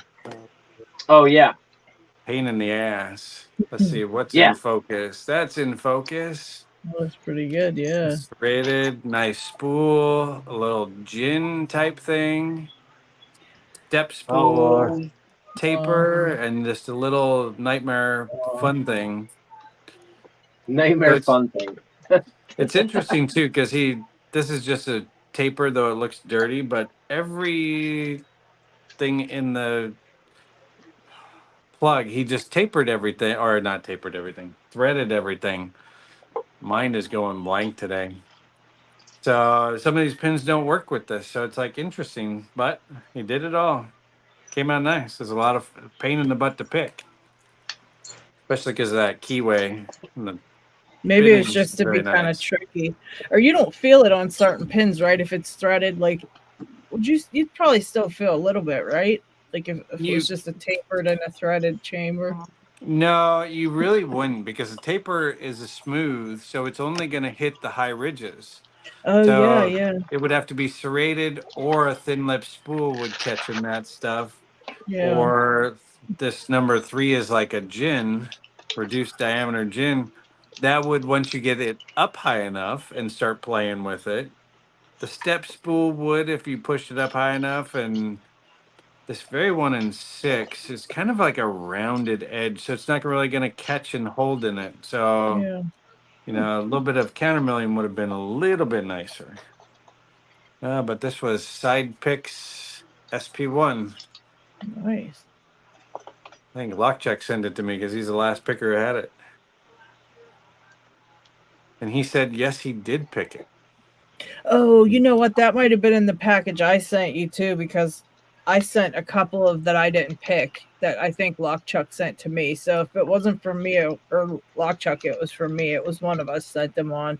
But I know I Okay. didn't pick quite a few of them because I didn't want to keep a hold of them because I knew I wasn't going to be picking them, so I just sent them along. So I didn't get a chance to pick that one, but that's a nice first challenge lock. Jeez.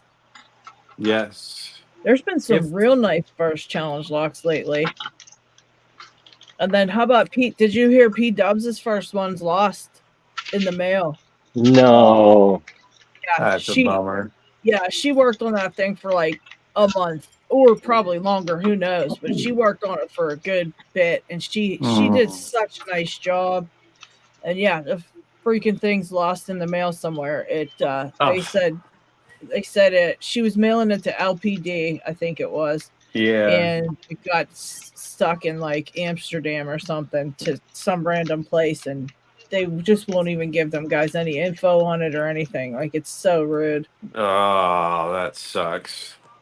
And like she said, they'll give her the money, like they'll give her the money for the postage and then the money for like the insurance thing of it. But like she said, it's like, we and we don't say what those locks are actually worth because of the tax reasons. Yeah. And plus a month work of work for her to do the challenge lock. You can't pay for that. That's like priceless. So it kind of sucks. I mean, it seems like she's SOL unless maybe someday it gets back to her or something. But still, money's not the same for sure. I'm sorry, P-Dub. And LPD, I might have a challenge lock in my pile here. I can send you from the US for you to pick in LockHeat's package because I'm getting ready to wrap his package up and send it on. I can throw one in for you. Let me write it down. I'll throw when are you sending that off? Probably next week or the week after because I'm waiting on some more stickers from people. Because I've got some new stickers too, which I wanted to send to him too, but I don't know when I'm going to get them out. So it's like, I want to say, don't wait on me, but I'm hoping that I can get it out. Well, I'm waiting on a few people, so a few people's stickers. So I figure I'll wait about a week or so, and and then I'll send it. So if it gets there, I'll send it with it. If not, we got people mailing over to the UK. We can even send them to them, and they can forward it on too. Okay. So yeah, I gotta send some. I gotta figure out a package to the UK too for stickers because it gets stupid expensive. Hey, Picksmith. Yeah. Random Jim was wondering if you could show the penny lock again in chats. Oh, of course. We can. I think that everybody loves to see that. Oh, that's even better. Well, hey, speaking of sending to penny picking, sending over there, like we gotta send stuff to Random Jim. Right. Yeah, so I don't know if there's anybody near him or if they might be willing to help out. Actually, LPD is pretty close to Random Jim. They're what is it that you guys are sending? Is it a whole big bulk bunch of stuff, or is it just a couple things, or what do you got going? No, we're sending couple sets. Stuff, so sets of handcuffs, some thumb cuffs, some stickers, some locks, some poker chips. Yeah, quite a bit of things. Decent sized box, which we could add to. I was thinking maybe we can put everything into like a medium flat rate and send it over, and LockHeat can get everything out to everybody, and but yeah, we could try that. Just like throw it all in on something, and because now I got quite a I got the box I have for LockHeat could probably. I could probably get it in a small, but that's pushing it. And so I think I'd probably end up having to bump it up to medium. What's the difference between a small and a medium? Like about $44 versus about $84. Yeah. But you can go up to 20 pounds. So you can only put 4 pounds in the small box, but you can go to 20 pounds in the medium or the large box. But the large box is like 120, 118. Yeah. I forget. And I don't know if it's a little more for where LockHeat is. I think it's right around this. I think it's the same price. I remember sending something that was like 88. So it's probably like, I thought it was a little more. What's up, Doc? Maybe not. What's up, Doc? All right. So let me squeeze these current giveaways in, and then we'll. I'm not sure if John Doe wants to do another one or not. He said, "Let the dice roll again, Lady Luck." So I'm not sure what that's for. Oh, we got a book of secrets we can give away. Oh yeah, he Oh, wants yeah. another. He wants I another better go giveaway. get. I Another better dice go roll. get a freaking laptop. So I guess just use the same hashtag Rob Lawn that everybody answered. And Oh, is Rob wanting Rob the King? Is that oh, what is he's that what wanting? we're doing? Let me Okay, see. let me get through these, Rob, and I'll put these up. Okay. So current, let's see, giveaways. Of course, Pocket Woman's doing her Lottery Lock Tuesday. So check out Pocket Woman. I think she said she's getting back into that and is going to do, I think, a few more for the remainder of the year, if I'm not mistaken. So all you got to do is put a hashtag, I think Lotto Lock Tuesday, and just tag her in the video so she can find it. Oh no. See, then we have Doc Machina, which she just, oh crap. If I go out, I'm. No, Can y'all don't do still it. hear me? Am I still on? Can you Yes. hear me? Yeah. Yep. Okay, let me go through quick. Come on, power's back. Get ready to go out. All right, I'm in the Yeah. storm. So Doc Machina, she's doing her 100 subscriber giveaway. Check that out. Let's see. The lights just went out for a sec, so I'm like, internet's probably gonna go. Then Parky's 300 subscriber giveaway. I think that's the wicked bidding. He wants you to show off your Yep. wicked bidding. Uh Wicked bidding. oh. It's not a good sign with it spooling. My internet's probably getting ready to go. All right. Let's see. Who's sorry. All right, John Holistic, I think, was doing his 100 subscriber giveaway. Oh, I'm Check on out. my other one. All Oh well, right. that'll be me. Let's see. And Sandman's 5K giveaway. While I'm here, let's get picking time an Over extra subscriber. $400. Let's see. And Nola Southpaw's 400. I think he wants just to show your bloopers. Show your Yep. bloopers. Yep. Have a Congrats, good time man. with it.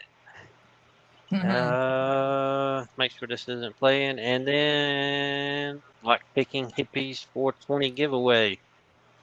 So Yeah. that is all the links to the entries are down in the description. Check them out. I may have know of somebody else that's doing a giveaway, if you know what I mean. So you may want to check that out. But links are down in the description. So check all those out, and hopefully my power doesn't go out and go kaput. I had that happen during an unboxing, Chuck. I was doing one and power goes out. Luckily, I had a flashlight off to the side for extra light. Generator kicks on, and I'm like, "Oh, I'm just gonna roll with this." So I was like, Yeah. it worked out I pretty hope slick, the but I was lucky. I'm assuming the stream will keep running, because it's through StreamYard and not through my computer. So let me Okay, get now the new giveaway going. Wow, let's see, Picksmith, you want to share that? Let me get you up there. I got it up. So That's for that on a one. diet, Paracentrics, you're not on a diet. You're just old. Big Swift. Yeah, and if I drop out, I may have to switch over to my cell phone. So Okay. Cajun Silver Bullet again. I hate 98 Pro Challenge locks. You guys wanted to see the penny padlock, huh? Yeah. Oh yeah. That's so cool. Do The it slow. 1964 penny on top. I think it's 15 or Wow. 16 pennies. With the handmade key and the bus. That's too Timmy's a cool. beast. I love that. I'm afraid to take it apart, but I'm not going to. But then, where are they? We can pick it.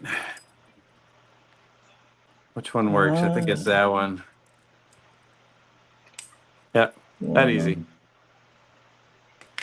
It's kind of like cheating to pick that one. But I love that it's got the little spinner on the front. So he just did an amazing job on this. That's really cool. I Love that padlock. so much.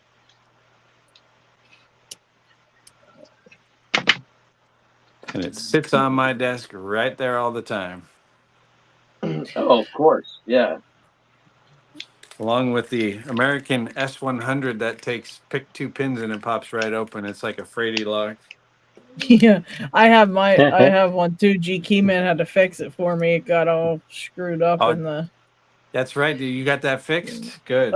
Yeah, he said he fixed it, but the bitting doesn't work on the key anymore.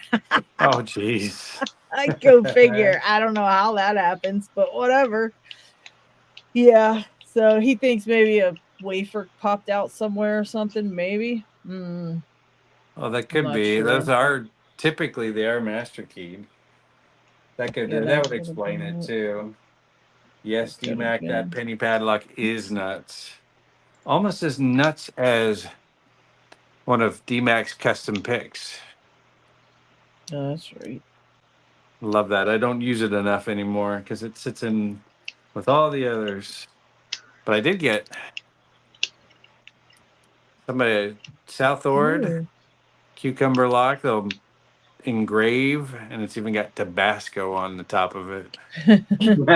Oh, that's Southern Specialties did that for me. Yeah. Oh yeah. Pretty cool. What else is new? Oh yeah, I love Parky's Puck Farkinson's poker chip. He's got a new poker chip. Oh, G Keyman says if anybody wants to build a lever lock padlock from almost scratch, I have the body of a Samson lock that has no guts. Ah, fun. This one's a special edition Parky chip I did with him. There's only 25 of these, this per Parky's wishes, ever to be made. On the backside is my new Not Too Dead logo, still kicking, that he made for me as well. Nice. And it's an awareness coin because when I was 18, I had melanoma skin cancer.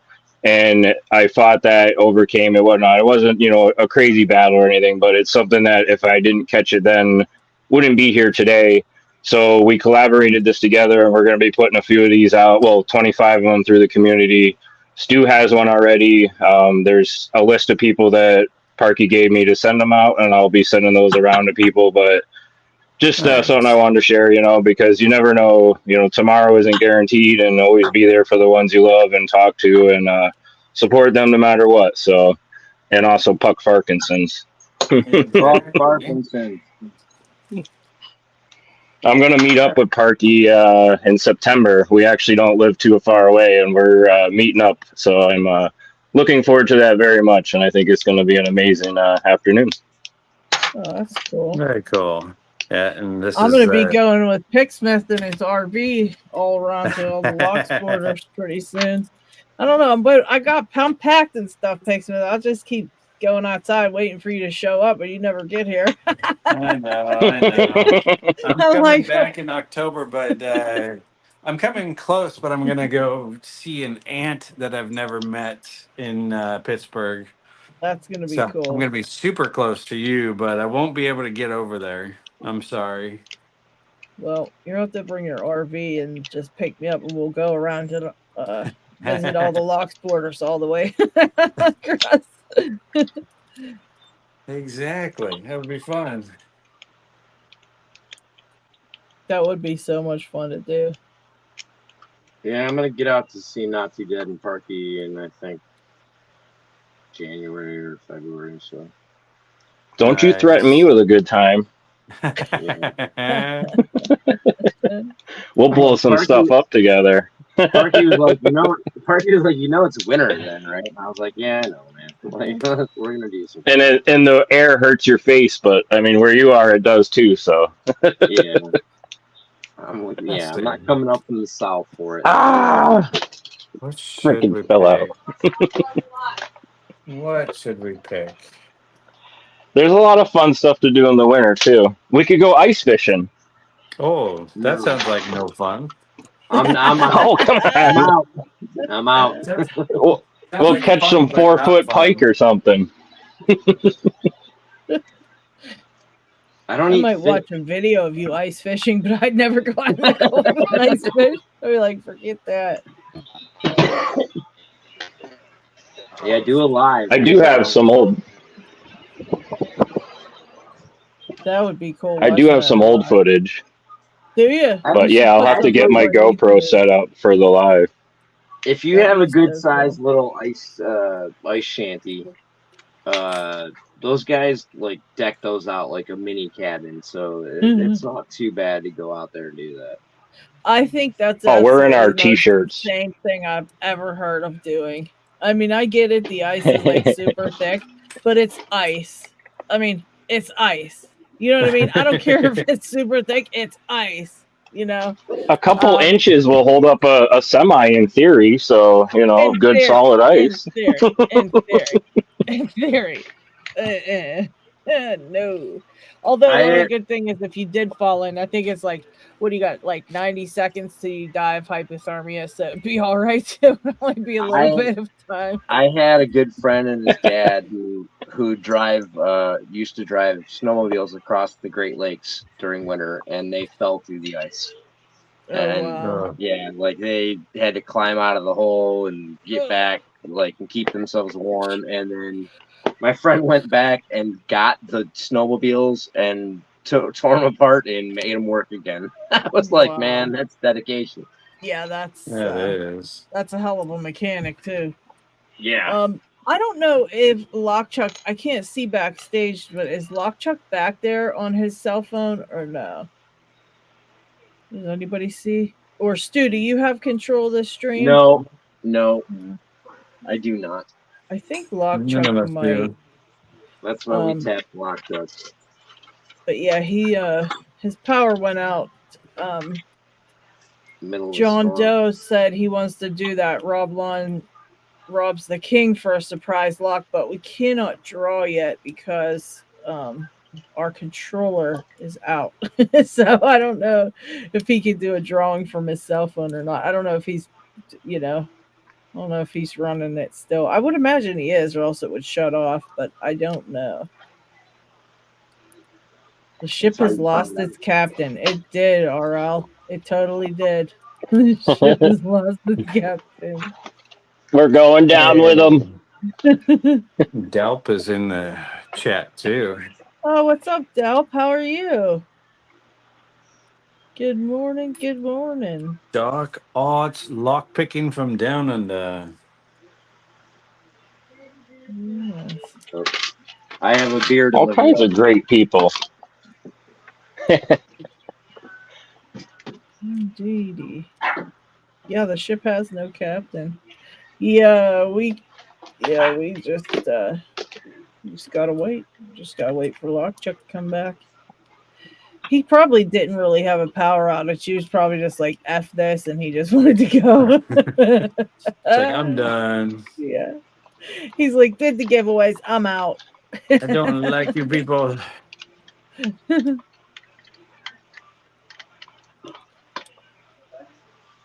Doc Machina says, we are adrift. Who's walking the plank first? Arr.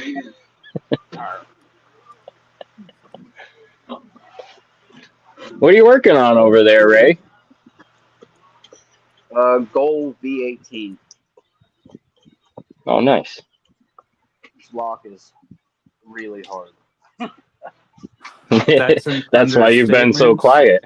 I mean, am I getting anywhere? I'm honestly, I don't know. I don't know if I'm getting anywhere. Yeah, welcome to my world. I never know. I think there's like maybe 19 pins in this thing. Why? Exactly why. Oh, look at that. Rob is the king. All right. We're back. Everybody, we've There got we a go. genie. Our wishes came true. Oh, that means he can hear us. And Loki. Hello, Doctor. He's the StreamYard god right now. Like, is we can't see him and we can't hear him, but he's making things happen. You know what I He's mean? like a ghost. Man behind the curtain. Yeah. Ghost Chuck. Yeah. I was just going to say we need a ghost Chuck. Yep. That's the Chuck. thing. We need a Ghost Chuck sticker now. We have to have one. I got this for a giveaway. That's For Halloween. Ghost Chuck. We could do Pumpkin Chuck, Ghost Chuck. There could be a whole series of them for Halloween. I got the nipple chuck. Yep. Yep. Oh, I got that. I like the chili pepper one is my favorite out of the newest ones. Yeah, that's the nipple chuck. You can't really see the nipples a lot, but they're still there. But he made little baby ones. What do you mean you can't see them? They're just very, very. He has a very small sticker, and it's super like light, so you see the chili pepper, but I didn't realize it was nipple chuck. A nipple chuck copy. I was like, wait a minute, and then he said it was, and I took a second look, and then I noticed them. So I apologize, guys, but the nips are not noticeable. But you might see them. I don't know. That's all I saw. On the baby one? Yeah. He said that's all I saw. Yeah, like you are a dude, so maybe it's different. It's so prominent. No, it's so prominent. They're bigger than the pepper's eyes. No.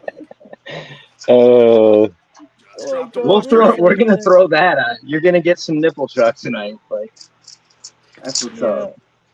The Frisky Chuck sticker pack. That's what that one's called. Yup. Frisky Chuck. Oh, okay. There we go. Stu, you should be getting your Frisky Chuck. You got it, right? Yeah, I got this part of it. Yep. Okay. This is one of them. Okay. I got my Let's Frisky see Chuck. if this works. I got it cut up. We're gonna send them most of them out. Eddie B said he got his today. Chucky nips. I like that, D-Mac. Chucky nips. Flip it up. Those nips are very Chucky. Enter now. Drum roll, please. All right.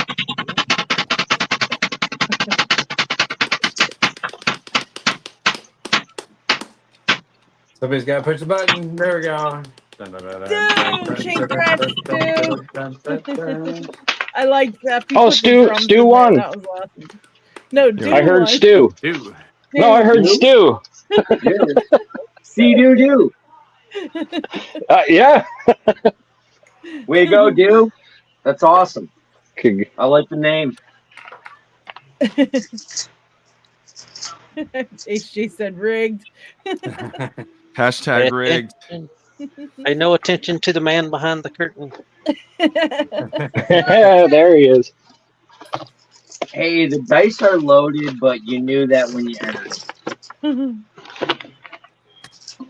Where the heck did I put those? What's up, Left Hand Loki? So I guess you need to get in touch with John Doe or Rob Lone. All right, now you people need to make yourselves useful and let me in. You're in. No. You're in. Oh, okay. Why did I not hear the noise? How do I? Why did I not hear the noise? What? On a side note, how do I eject somebody from this? Oh my word. Okay. Oh, sorry. Push the eject button. Well, let's see. We can take care of that. I don't have any buttons, so it wouldn't matter.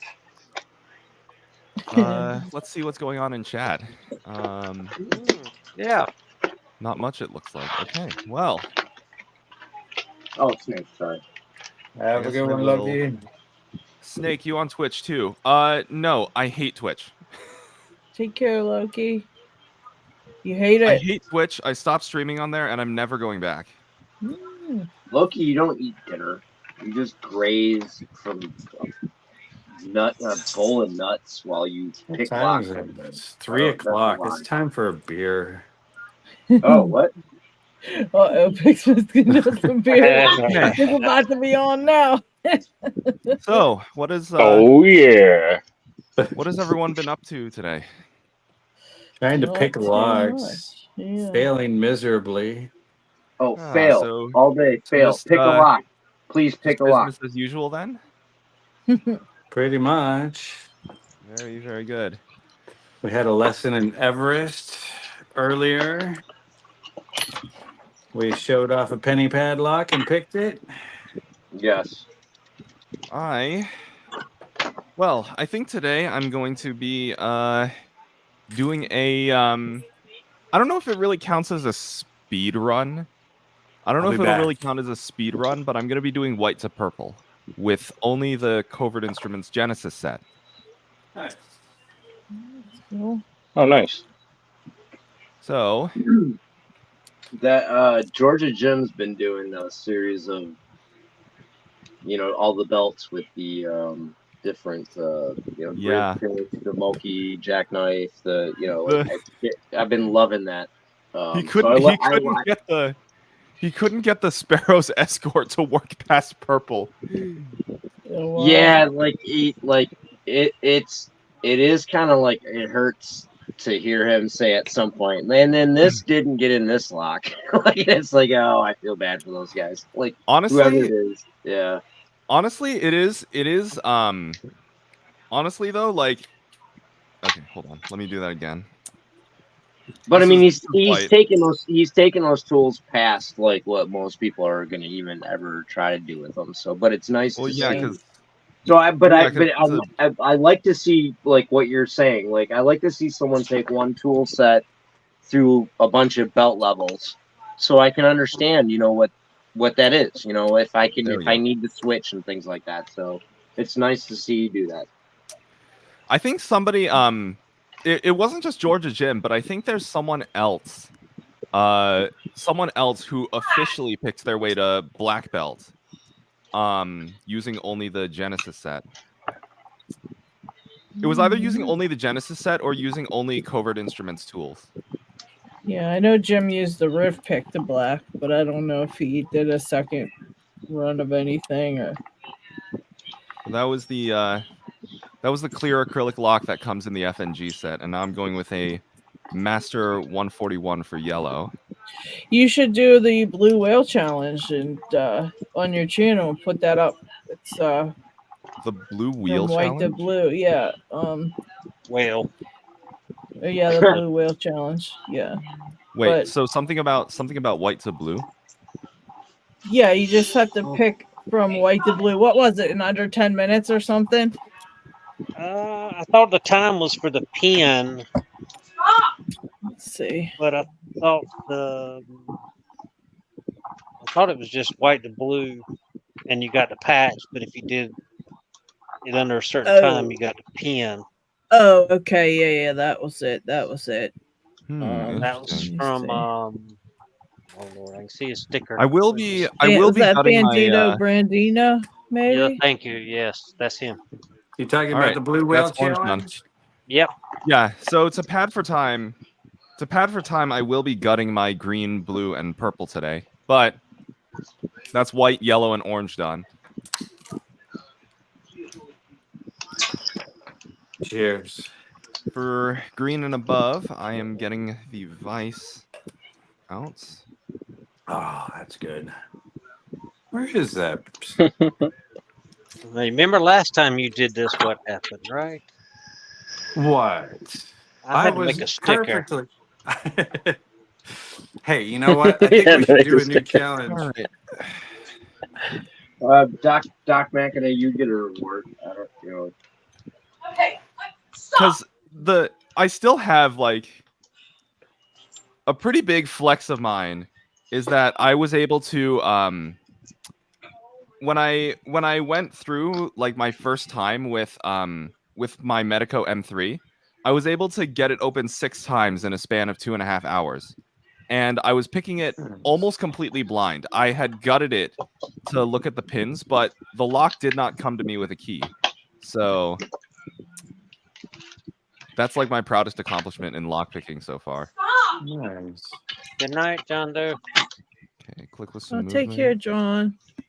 Night, Jose. Later on, John. Is that counter rotation? Oh, John, take care, man. Hope You have a good weekend. There we go. Okay. 3. Is that 3? I think that's 3. 3 just went crunch. There we go. There we go. Couple clicks out of 1. Clavis Oh, and all the 10. pins were already set. Okay, cool. Okay, that's the American Lock Open. And that's Clavis 10. That's what I needed was beer, and then that lock would open up.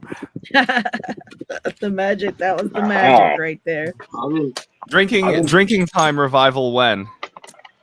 I've been pouring beer down my gullet since we started. I mean, listen, if it was later, number yet. Chug, chug, chug, chug. If it was later in the name, I would have. I got it. If it was later in the evening, while I was doing this, I would have gotten a bottle of wine out for the almighty Animo Archon. Ah, look. Hello, I believe somebody has joined in. What's going on? How's it going? See clip off. What's up, Dal? How you doing, buddy? Freezing. Freezing. It's up -1 degree Celsius here. You could have ours. Ours is like 93 today. It's quite literally nothing but ice in the backyard. Jeez, that's not and fun. I'm about to head off to soccer, so even the water in the is out here is frozen. Wow. Oh God. Okay, well, I guess that's how I'm gonna do it. Uh-oh. There we go. So how's it there in the future? Freaking A. That's All right. cool. Where did I put the key for this lock? Uh-oh.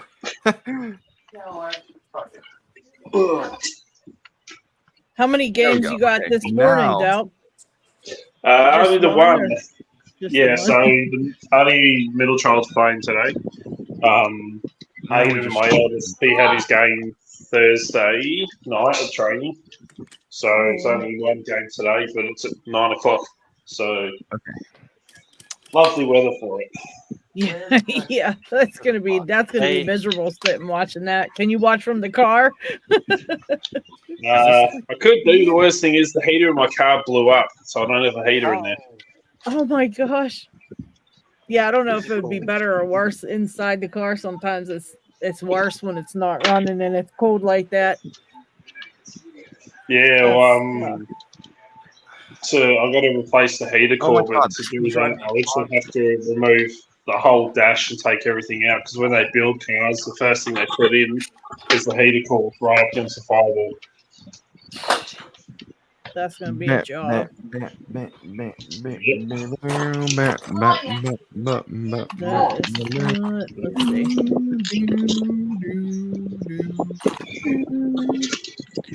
Let's see how. Well, the paddock across the road's white. I don't like this. So what's everyone working on? Trying to find this key for this American lock I'm getting. Maybe it didn't come with a key. I might have just randomly pinned this just to pick. There you go. I've given up on my 5200. So Okay. What were you doing, Lock Chuck? What was that? Is that impressioning? Oh, okay. That's what he's doing. Okay. And Stu's busting out of handcuffs. He's got like 2 sets on. 3. 3. Oh gosh. I still need to get my hands on a replicant so I can mess with this thing, because I still don't have a tensioner for it. This is a Quickset Smart Key Gen 3. Oh. I want to open. I still don't have any shim stock for a tensioner for the Smart Key. I tried using the utility flat on my Covert Companion, but it didn't seem to work. So I think what I might do is get the replicant at some point and open the Smart Key Gen 3 using the replicant. Where are you? Wait, do you have a key for it? I do have a key, yes. Well, I mean, how's the replicate going to help you? Yeah. open? Yeah, that's for replicating keys. That's not for making them from scratch. Yeah. I know, but it's more about the skill set. You know what I mean? You mean just making a replicant of the key? Yeah, just like getting it. Does it count as without the key? I don't know. But I've had a vendetta against that lock, and I want to get it open one way or another with something other than the key. Let's put it that way. I feel ya. I see what you're saying. You want to replicate the key and open it because it's just technically it's not the key. So if you get it open, you'll still feel good about it. Yeah, it's not the key, and also it's not the key, and also I learn a new like lock related skill set. True. Hammers open them sometimes. For me, it's more about adding to my bag of tricks than actually picking anything, because it's not technically picking. True. Brute force does work in quick set smart keys. That's what I might have check to out try my new. brute force. I'd All like right. to try that on mine. Let's see if my Just webcam will brute force. focus. Oi. Wait. Focus, suka blat. What are you showing? Not too dead. Oh, I set up a new handcuff display case. Oh, okay. Yeah. Focus, suka blat. Oops. That's it. Yeah, there you go. It's a $12.99 case from Harbor Freight, and cut out the foam and put some Shackleman cuffs in there. That's a There we good go. idea. Okay. Like that. Let's go. These are the lightweight model the Secret Service uses. This Peerless 730. They're like next to nothing. They're only a couple ounces. Oh wow. I just got those in yesterday, so I haven't messed with those much. But Oh my god, why does my taskbar keep like not showing itself when I mouse over it? That is so annoying. I hate Windows so much. Sweet Shackleman chips.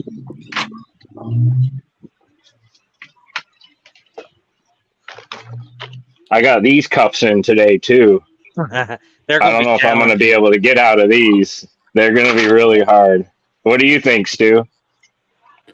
I would check to see if Coxie has a video. You know what I mean? Like, see if there's some. Try after 3 shots of bourbon first. There you go. That's a 6-shot challenge right there.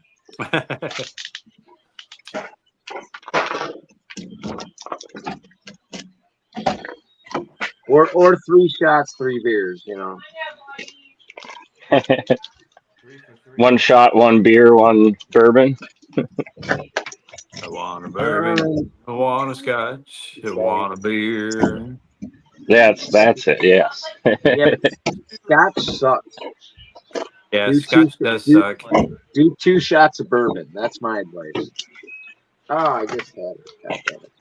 Stay away from the tequila. Yeah. That's a young man's game. Tequila's horrible. High end tequila is good though. Gin's not too bad. You can always get into gin. Yeah, gin. My wife loves it. I like it as a mixed drink.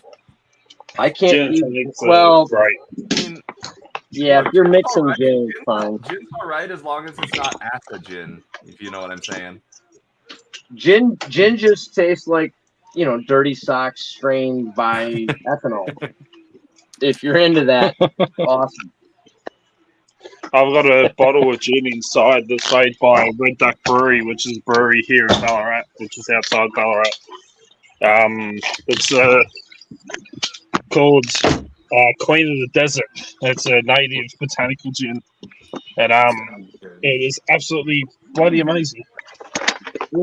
Freaking get in there! Oh my god! No, I can believe like you get into high end of anything, well made, it's gonna taste good. There we go. Okay. Perfect. Oh, You are not going to Happy New Owner. You are going in Meat Grinder. I'll be back. I got a beautiful bottle of gin to show you. My wife loves this one. The Mermaid. Do I seriously not have a key for this lock? Hold on. If I don't have a key for this lock, I'm going to be upset.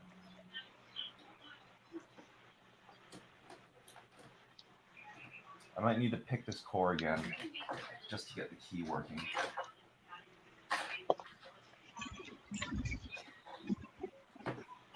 oh.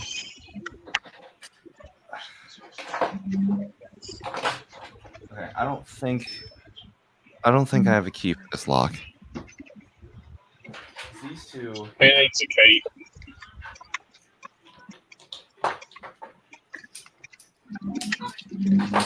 Right. Yeah. Okay. Oh, I am. everything is covered in ice here. I am disappointed. All right. That's fine. That's all right. I couldn't help myself yesterday in the shops. We were doing a bit of food shopping and come out from the shop and there's a Tesla parked right in front of my car. And I always had my flipper on me in Here we my go. bag. Oh no. So, American Lock is fully reassembled. All right. I couldn't help myself. So the youngest was like, hack it. So I kind of did. Oh no. Uh-oh, Rule 2 violation. There is no such thing as Rule 2 for a locksmith. I'm sitting there, I grab the flipper out and I get into the sub-gigahertz and bring out my Tesla file and it's like the very first one, boom, and it opens up the charge port. I'm like, okay, so it does work. Hey, at least you can test it. At least you got to test it out. I don't have. That's the thing about my Echelon set. This RFID card is useless to me right now. I don't know what to do with it. You use it on a card reader where it's programmed. Okay, let's see. Blank RFID card does you no good if you don't know what it goes to. Yeah, but that's where you just buy an ESP key. You take the reader off the wall because they never installed the tamper switch. It's so true there. All right. Yeah, so where'd he come from? Blue time. For me, just come find out of nowhere. I looked and it was clear. And you get the Yeah, you just get an 40,000 ESP key, pull the reader off the wall, stamp the ESP key into it, Here we go. and I can't go that way. So the road's blocked. And then just wait for a couple of days, let everyone scan their cards, access the ESP key, pull all the credentials off there, Movement on 2, click with some movement on 1. and then program your own card. Copy it to a clone. That's All you wild. need is the card number and the facility code, and you're in. ESP keys are absolutely fantastic for that because it literally tells you what colours to stamp the wires into, like what wires to stamp into where. So they're all colour coded. And yeah, it just you can then access it through a computer or through your phone. You can literally just like replay the last card, or you can save all the credentials to get swiped and then clone it. The best one to go for though is look through and watch and see what card gets swiped the most often on a regular basis. That's usually a security guard key, and they have the most access out of everyone. Wow. So that's the one you want to go for. Yep, makes sense. That Leashy Lee from that live the other day, he was saying that he has a box in his house that he puts his car keys in. That's like it blocks the readers on those. Yeah, for because the he's spoofing. yeah. He said they're doing that over where he is, like that they're actually going around people's houses and picking up their keys and cloning the keys while Yeah.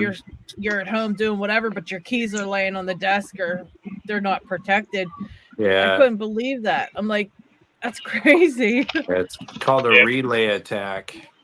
Yeah, Yeah, it's, so a lot of people think the Flipper Zero can actually do that, but it can't. That's one of the biggest misconceptions. You see videos of it all the time where people just put up fake videos on the Flipper Zero and that. They're like, oh, hacking this car and hacking these meters. And I'm like, dude, you can't do that stuff. It's not like that. I mean, if you want to spend enough money, you can get a device such as the mental blank now. One of the devices, the Hack RF. That's it. You can use a Hack RF and still, because you need to be able to block the signal that gets sent from the car key to the car, and then copy that signal that's also being sent as you're blocking it at the same time. Oh wow. But a lot of newer cars, I think Honda's one of the ones that don't use rolling codes. Oh, they're starting to roll the codes now too, huh? That's cool. So the code changes every single time, so you need to be able to capture quite a few of them. Whereas, cool. like, yeah, I think it's Honda that doesn't do that. Oh, wow. Well, looks like you're going to be playing on ice.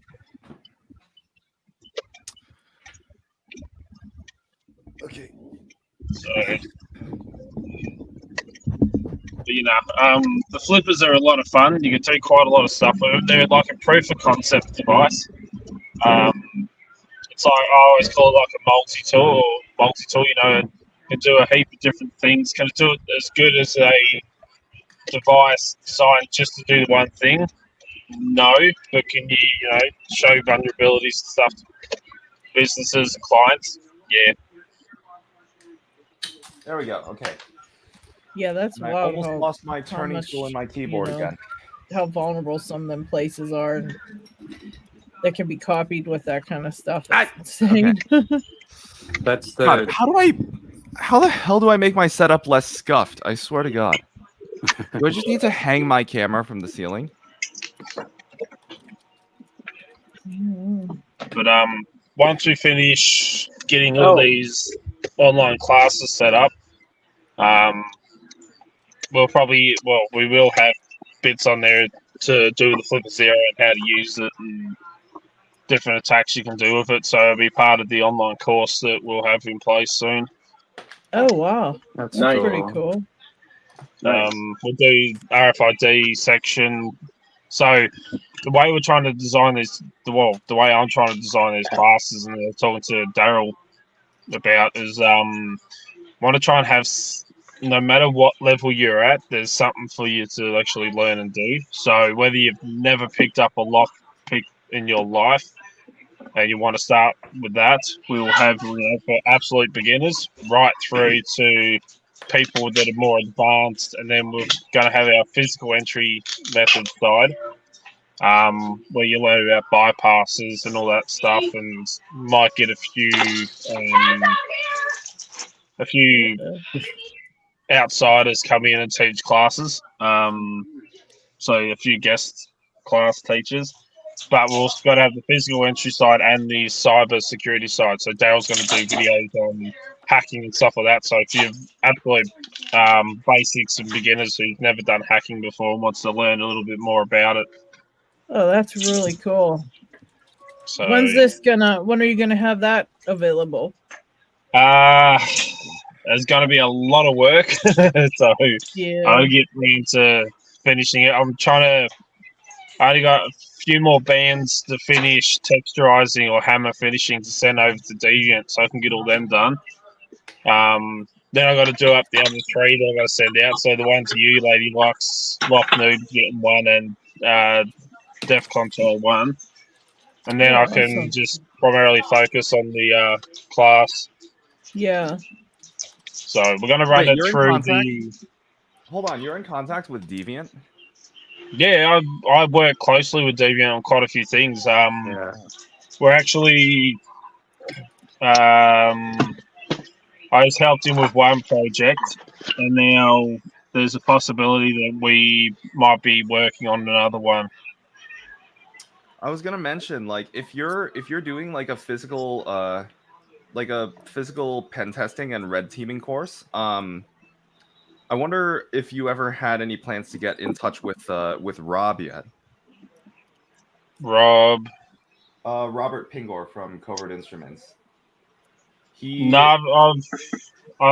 I've messaged him on Instagram before to let him know that a company in China ripped off one of their products.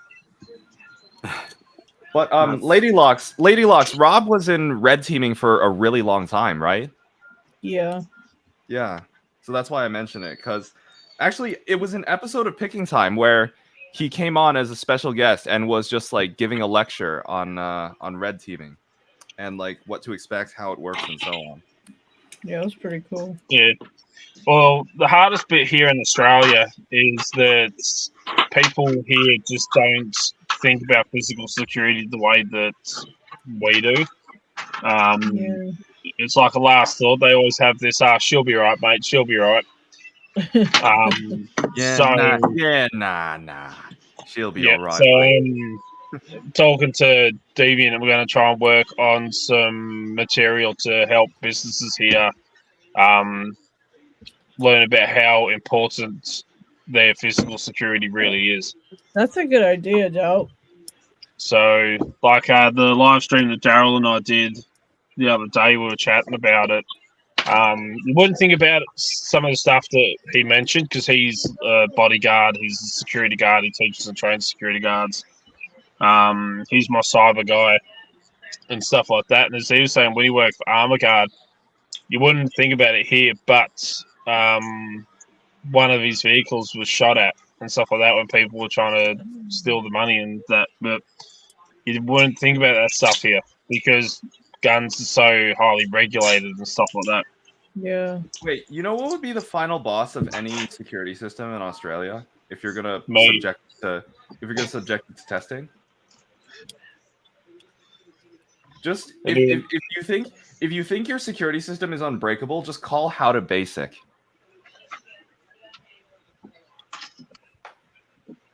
Or just call me. Yeah, true. Wait, do you actually know who How to Basic is, or? I've heard of him. Oh my goodness, he's a living agent of chaos.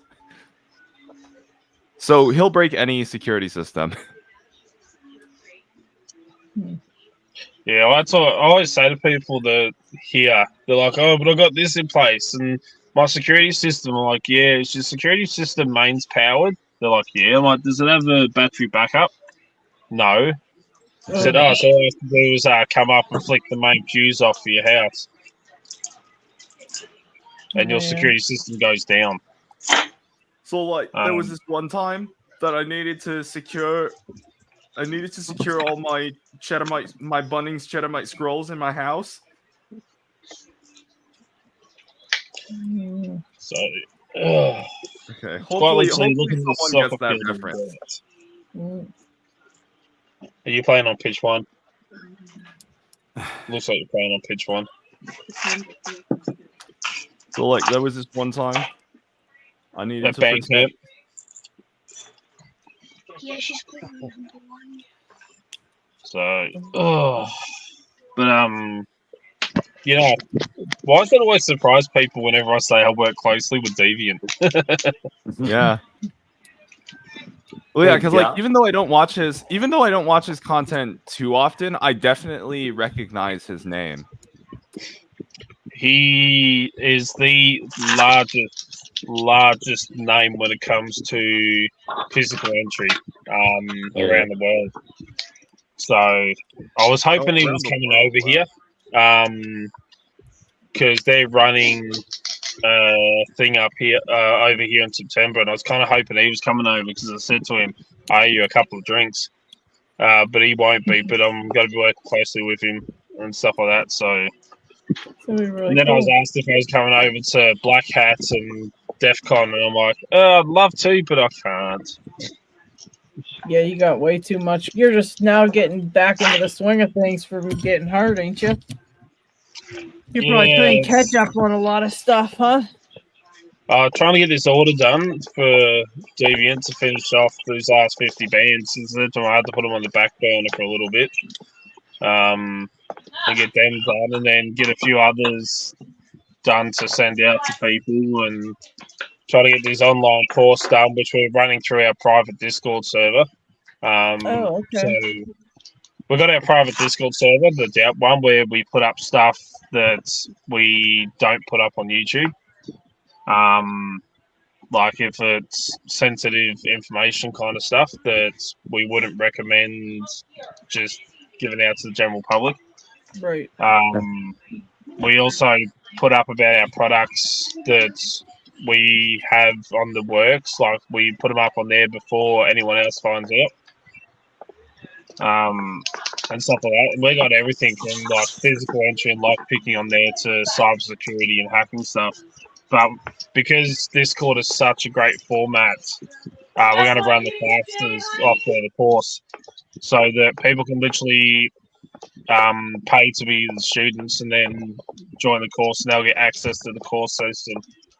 I think I'm even getting Randolph to do some radio hacking stuff on there because he's a whiz when it comes to that. That's going to be really, really cool. So it'll have something for everyone, like all the different methods of producing keys out in the field, and stuff like that. Like when we teach this, it's got to be a much more in detailed and in-depth version of the courses we run now for businesses. The other reason why I'm running the online one is because I had a lot of people asking, when are you going to have courses for the general public? So, well, at the moment we've only got, businesses and stuff like that. I said, it's a bit harder to run courses for the general public out and about because Australia was so spread out. And we'd have to hire like a facility to be able to set up in, say down in Melbourne or Sydney or wherever. Then we have to hire all the tables and everything. It's just going to cost way too much. Plus, people have to take, like a week or something off of work to be able to do the course and trying to cram so much information into their heads in such a short period of time. Whereas the online course, you can actually just learn at your own pace. Yeah. So, if you're one of those people that can just whiz through everything fast and retain it all, great. But if you're someone that, everyone learns differently. So if it takes you longer to be able to learn something, well, you can watch the videos over and over and over again. If it takes you 6 months to complete the course, then it takes you 6 months. Right. It's not like trying to cram everything into a week or a couple of days and that's it. Yeah, that also makes it nice. I've been looking into making courses not for PhysSec, but for music production, because that's something I've picked up about 10 years worth of knowledge on, and I've been wanting to share that out because it's something.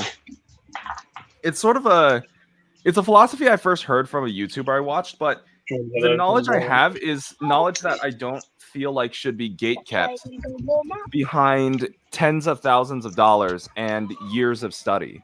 So that's kind of the idea behind it. Yeah. I mean, there's nothing wrong with education. Education is extremely important. And stuff like that. So that's why we're trying to do these courses here. Like the businesses here, we do our courses, and as Daryl and I were chatting in the live stream the other day, what is really funny is when we go and do training at a business, and the people there, they have a go at everything. So we set up like a round robin sections. So we'll have like literally one lock picking section where they have a go at picking locks. Then they have a bumping section with all the bump keys, and they actually bump open locks, and bypass section, our hacking equipment section, where they can have a look at all the different RFID coders that we have in place, and they can play around with them if they have their own RFID cards and stuff like that. So, and we have our half door and everything, so they have a go at using the under door tool. They have a go at slipping door latches and knocking hinge pins out and stuff like that. But the funniest one is, like, whenever you do a business, they always turn around and go, "Oh, so how would you get through our door right here?" Give me your key. We had the one down in Melbourne. One of them, one of the head people, she's like, "So how would you get through our door? Because we got this in place and this in place and this in place and this in place." I'm like, "I can see that." I said, "Yeah, you got buy locks and you got RFID scanners." I said, "But have a look at the door latch." I said, "That's an electronic strike." I said, "That's a spring-loaded latch." I said, "And it's not engaged properly." I said, "So I can just go pop and open it." And you just shove like a metal slipper in there. Just push the latch in and open the door. Yeah. So that's the funny one. Like, whenever you point out something so simple in someone's security, they can't help themselves but tell you about everything they have in place. Yeah, you just get yourself one of these. Get yourself one of these and just. It's wild. I'll wear one. You definitely need to make them more aware. Like you said, you got to get something out there to try to make them more aware of it. And the importance of things, I love it when, like, the half door that we built and stuff like that, and I'm like, "Okay, you can see it's locked tomorrow, And they're like, "Yeah." I'm like, "So how long do you reckon it take me to get through it?" And they're like, "Oh, they all come up with these answers and stuff like that." And while they're talking to me, I literally just take my bracelet off my wrist, bend out one side, slip the door latch, and then put it back on. And they always go, "What'd you just do?" That was way too fast. Can you do it again? I said, "Oh, one of the products that we sell, and now Red Team Tools sell." I said, "Is the Viking Slim Jim bands." I said, "Just slip the door latch with it." I said, "You always got a Slim Jim on you." That's wild. I actually keep a pair of Bogotas in my wallet. Nothing wrong with that. Even though I also carry a Slim Pickings and a Covert Companion in my pocket, but I just carry these in my wallet because they fit. I always have in my visor. I keep a couple Bogotas with me. Jackknife, one of the brand new multi-pick jackknives with the jigglers and stuff they just released that they sent me. Oh, a jackknife with jigglers, it would actually work. Yeah. My bag that I carry every day. So of course I got my Flipper Zero right in the front, and the other hacking attachments. I've been having a hard time. I've actually been having a hard time though, because the profile on these Bogotas is so much more aggressive than what I'm used to with like the waves from the Genesis set. I've been having difficulty getting a handle on how to use these properly. Kinetic. This doesn't. It's Stu got some with the handles or the grips reversed, and they work really well for him. They're saying you want to head over. They're all there. I always have my Covert Companion as well. Which I only use the bypass tools of the Covert Companion.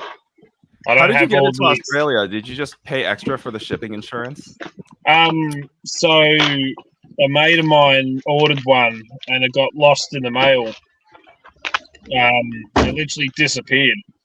So he ended up contacting Code Instruments, and they're like, "Yeah, we're not sure what happened there. It literally just disappeared. We'll send you another one." So they sent him another one, and the second one actually arrived, and then like 4 months later, the first one arrived. Oh, you were there for the. Oh my God, you were there for the. You were there for the shipping shit fest, I think.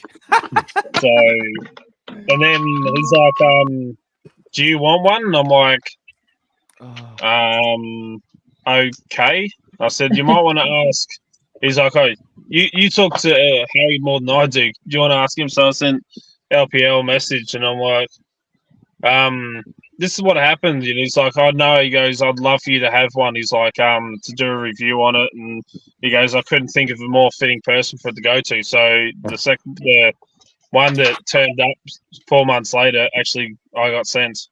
So this is one of the original ones that come out. both LPL, That's both wild. LPL and Rob have talked about it. And but it's the reason why they charge so much for international shipping nowadays. Yep. I also have all my master keys on there that I cut and sell. For everything, plus a couple of others that I don't actually sell because of how powerful they actually are and what they open. But my EDC pick set, if I don't have my Viking Theme Gym band, which I always do, but I always have a traveler hook in my bag as well. But my pick set is the multi-pick set, trifold case. I also throw in a few Sparrows tools as well in there. But quite literally, that's my everyday pick set, including a micro shim for doors where I can't actually see the latch. You got like everything you'd ever need. Also got a little tool in there, which I can't remember what make of car it's for. I think it's one of the Falcons. I can't remember what, but it's quite literally like a little metal tool, and you literally go in under the door handle where the spring goes into the body of the door. You can actually go in under the door handle inside the door and just lift it up and hit the electronic servo, and it pops the lock. Oh my! Wild. What do you got, Pick Smith? What do you usually got with you every day? I know you have to have some good stuff. Well, I carry all my regular picks, but for America, we don't need shit. We have I carry a few hooks if I ever hit anything with spools in it, but basically I carry a right hand, the forest, and a couple of different tension wrenches. It picks into everything that I need into. Most of the time it's like I was saying that when we're going and doing padlocks on self-storage places, they don't want us to pick them. They want us to cut them off. They want us to be out of there in 5 seconds. And it's like, okay, Wow. it's just crazy that way. And Delp, I wanted to ask you if you guys have this happen to you too, because over here, we get a lot of residential locks that people buy from Amazon, the Schlage Wi-Fi, not talking in the Z-Wave or the Zigbee. But they so much want stuff in commercial that's in Wi-Fi, and it's like, no, we don't have anything like that because commercial and Wi-Fi don't mix because of the security hacks of it. So I was wondering if you see that a lot too when your commercial clients or new people say, oh, I need this, I want a lock, and oh, I have these on my house, I want to do the same thing, it's just a Wi-Fi lock. We don't really see Wi-Fi locks here. A lot of the biometrics and stuff like that. My locksmith supply company that I order my key blanks and my locks and everything from. I spoke to them because I was asked about biometric lock and stuff like that, and they said they won't stock them, and they know a few other businesses that suppliers that won't stock them. Because the quality isn't very good. Yeah, we see a few of those from Amazon. I've seen the new digital locks that like Bunnings stock. They have a few of them. Electronic pin pad on it. RFID swipe card and stuff like that. But I'm yet to come across one actually installed on a residential place. Okay. Yeah, because we get a lot because we have the standard for residential typically being tubular locks, the cylindrical. So we get a shit ton of these horrible, cheap ass stuff from Schlage, Kwikset. Kwikset has the smart key, but their locks absolutely are horrible. And then Amazon puts out all sorts of crap too. Yeah, here our most common locks you'll come across, the cheapest, nastiest ones are Iconics, Okay. which you can pick up for like $20-$30 for a residential door handle set. Oh, jeez. They're really poorly made Chinese locks. The key pins aren't standard key pins. They're literally rounded on the top and the bottom, so it doesn't matter which way they put them in the lock. The key's got to work. Oh. The tolerances are that bad. You can literally rake it in less than a You second. can just use the. You can just hit him. You can just hit him with the nally stab. I've done that to open them. I also, one of them, I put a tension wrench in. As I was sliding the lockpick in, the rake in, it just opens. I went, oh, okay.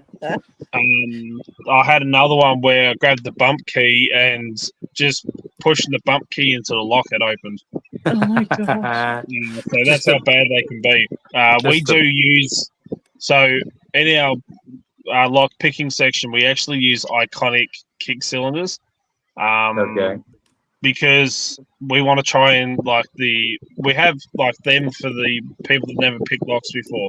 So they're so easy to pick, we kind of boost their confidence. Yeah, it's like a master number 3 for us. Yeah. Exactly. Yep, exactly. Then they can go on to the higher security ones and the harder ones as they go up. But for the people that never picked a lock before, we do have a few Iconics so that they can get that confidence and stuff like that. Cool. And yes, there's still people that actually can't pick those. The other ones that we come across here, other than Lockwood's, is Grainsborough. Grainsborough's tolerances aren't that good. They're usually the Grainsborough systems are usually pretty rubbish. They always have failures and they always got so many problems with them. I know Dr. Locke's done a few videos on them, and Paul Springett over in Adelaide, a mate of mine who's a locksmith over there, he's done a few videos on the terrible system that Grainsborough runs. But they're a very, very common residential lock. Commercial-wise here, you're looking at Bilocks. Okay. And RFID systems, PIN code systems, and stuff like that. So keypads. You've come across a couple of Lockwood Digilocks, which I've done a video. The video I did on one of them, Deviant actually has it is recommended now, which is how to decode one by feel, an actual Digilock. Is that a mechanical? Yeah, kinda. It's you can set like a 4, 6, or 8 pin code. Okay. Usually people have it as 4 because you can only use the one number once, and it doesn't matter what order you put the pin in. Let's say you pin 1, 2, 3, 4. You can put it 2, 4, 3, 1, and it'll still open. Oh my. Okay, yeah, that's a mechanical. We have that like in code locks. Simplex, we get Kava Simplex, but you have to push them in a proper order. They're not like the cheap ones like that. Yeah, Digilocks here, it doesn't matter what order you put them in. And stuff like that. You find them on a few commercial places where they have more than one person. They don't want to give them a key. And the Lockwoods, you can actually, if you know how to do it, and we've shown it in classes, and I've demonstrated it in classes, and people have had a go at it, you can actually decode them by feel because the correct button feels different when you push in on it. When you're adding tension to the actual knob. Yeah, okay. Yeah, that's I'd very similar. completely- I'd have to look at it, but it's probably similar to the code locks, and we have a lot of knockoffs that are the same way. 10 buttons with a C and a Z and a pound and Yeah, a Y and all yeah, sorts of stuff. And yeah, that's what the Digilocks are here. yeah. Okay, very, very similar. I was gonna ask you what are the commercial lock preps you have for us? We have tubular, mortise, and panic hardware. So I didn't know which. And I turning think this you down. guys have a lot more of like mortise stuff than like the I cannot tubular hear or the feedback I'm getting from cylindrical. this Medico. Yeah, resident commercials more mortise locks Okay. and stuff like that. One of the facilities I work at is RFID and PIN codes, so they are electronic mortise locks. Which the servos in them always get gummed up over time.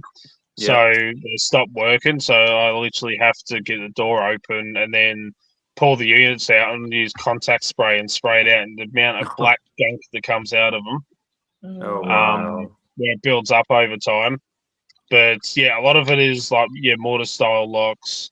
So The most common cylinder for commercial is Bilocks here. okay. If you do RFID or PIN code, is that taking the place of the cylinders? Or is there No, also a key so override as well too? there is a manual key as well, Okay. for if the system goes down. So if the lock itself fails, let's say the electronic system inside the mortise lock fails, there's a mechanical key override, so that we can actually unlock it to be able to get the door open. Oh, cool. In saying that, though, it's not just the latch. There's also magnetic locks that hold a lot of the doors shut as well. Right. But those will be So auxiliary. yep. Then you got the pin code Did the system. pack lock with a Bogota long reach. That was hard. Oh shoot! And Nice then job. You Nice have job. the pin code system, which Oh, sends a signal through, and the RFID. So there's more than one way to get it open. There's a couple of different setups that'll have in place. The easiest way for us to unlock the doors, or for all doors in most facilities to unlock in an area, is just for the fire alarm to go off. Really? Oh, wild. So they're tied into the fire alarm because we only have So that in certain applications here. not all commercial buildings have that system, but large ones that house people, like aged care facilities, Okay. hotels, Yeah. and stuff like that, they have to automatically, due to fire code, they have to automatically unlock if the fire alarm goes off Wow. for Oh, wild. egress. So you could almost use a can of smoke and spray it into the place, kick it off, and open the doors that way. Yep. That's wild. Too wild. And if a building's I mean, actually, I can totally see why they would want that, though. You know what I mean? I can totally see that, but yeah, that's crazy because you just so like the age, now I got like some the- ideas for my smoke bombs. So the aged care facility that I work at, that is broken up into different sections. It's all built in all to one, but each section has its own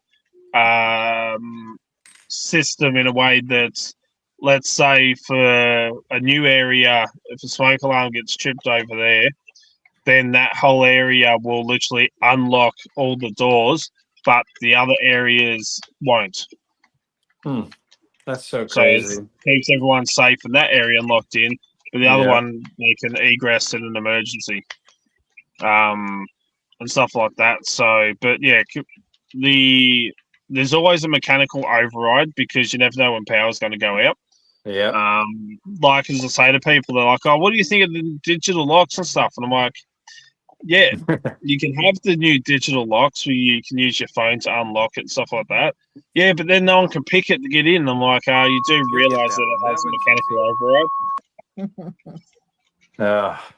That's here. We have a couple companies that say, "I want you to put on access control hardware to to work with the card system, hardwired system, and we want no keys in.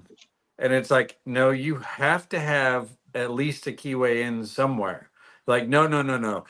The card system will always work. It's like, you're on crack, buddy. And I actually had that. We were doing, got called out to this internet site where they did this. They put no key override on the front or the back door. The whole card system failed on them. And they're like, we need you to get in. It's like, okay. I ended up having it was an aluminum door. I had to drill through both parts of the tube of it and stick in a car opening tool to trip the panic bar because it was the only way I was going to get in. Wow. I couldn't, because I drilled a hole at the back end of the panic bar to get to the wires to hot wire the wires, but the panic bar wasn't working properly with the wires. So I give it the correct voltage from the outside, and it's like, I couldn't get it to unlock. It's like, what the hell is going on? I found out later that they had an electric strike on the other side after I got in. And it's like, oh my goodness. Yeah, it's like here, a lot of people don't realize, and that they're popular in America as well. But as I say to people, I'm like, your smaller offices and stuff like that, they run off a single key. So you have like the boss's office and stuff like that. And they're like, oh, so my office is safe when I lock the door and shut it and leave. And I'm like, no. They're like, what do you mean? I'm like, because fire code dictates that, yeah, okay, it locks from the outside, but the handle on the inside doesn't lock. Yep.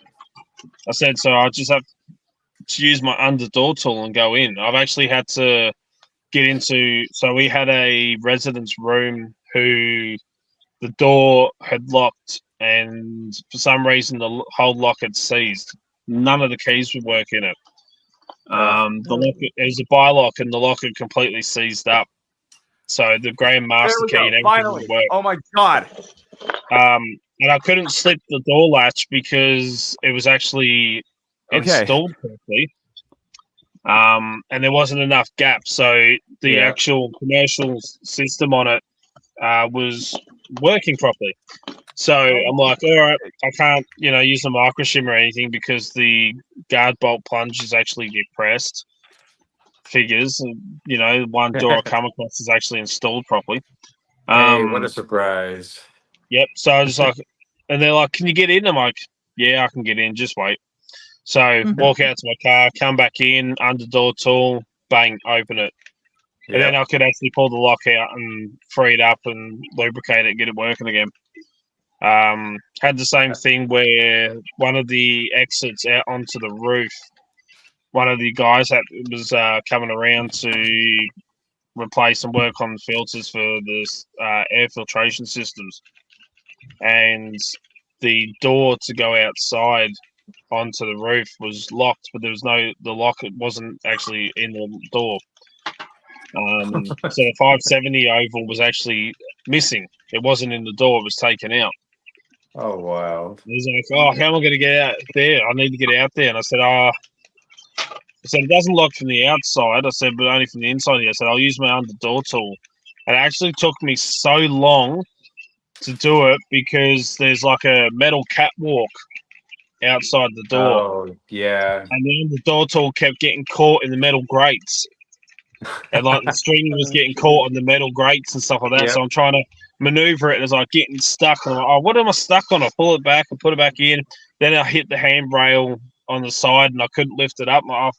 It took me a while to fumbling around to actually get that one open. It was the longest under door tool attack that's ever happened in my life.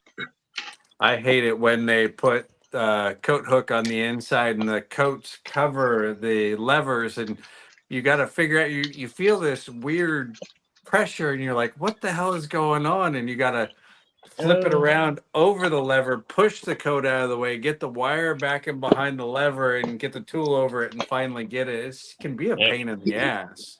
I modified my under-door tool the same way that Deviant does his with the keyback system, and I replaced the wire with Kevlar string. That would be nice. so much easier. The keyback system actually keeps it all contained. And the Kevlar doesn't get wrecked like the plastic coated wire does. Yeah. I had one of the weirdest lockouts I had. I actually had it happen twice to me now. 2 different locations. One of them an hour away. I had to drive an hour to do it. The other one was in town. I got a phone call. So, oh yeah, I'm locked out. I'm like, yeah, no problems. Go around there. They're like, yeah, it's my bedroom door lock. I'm like, what?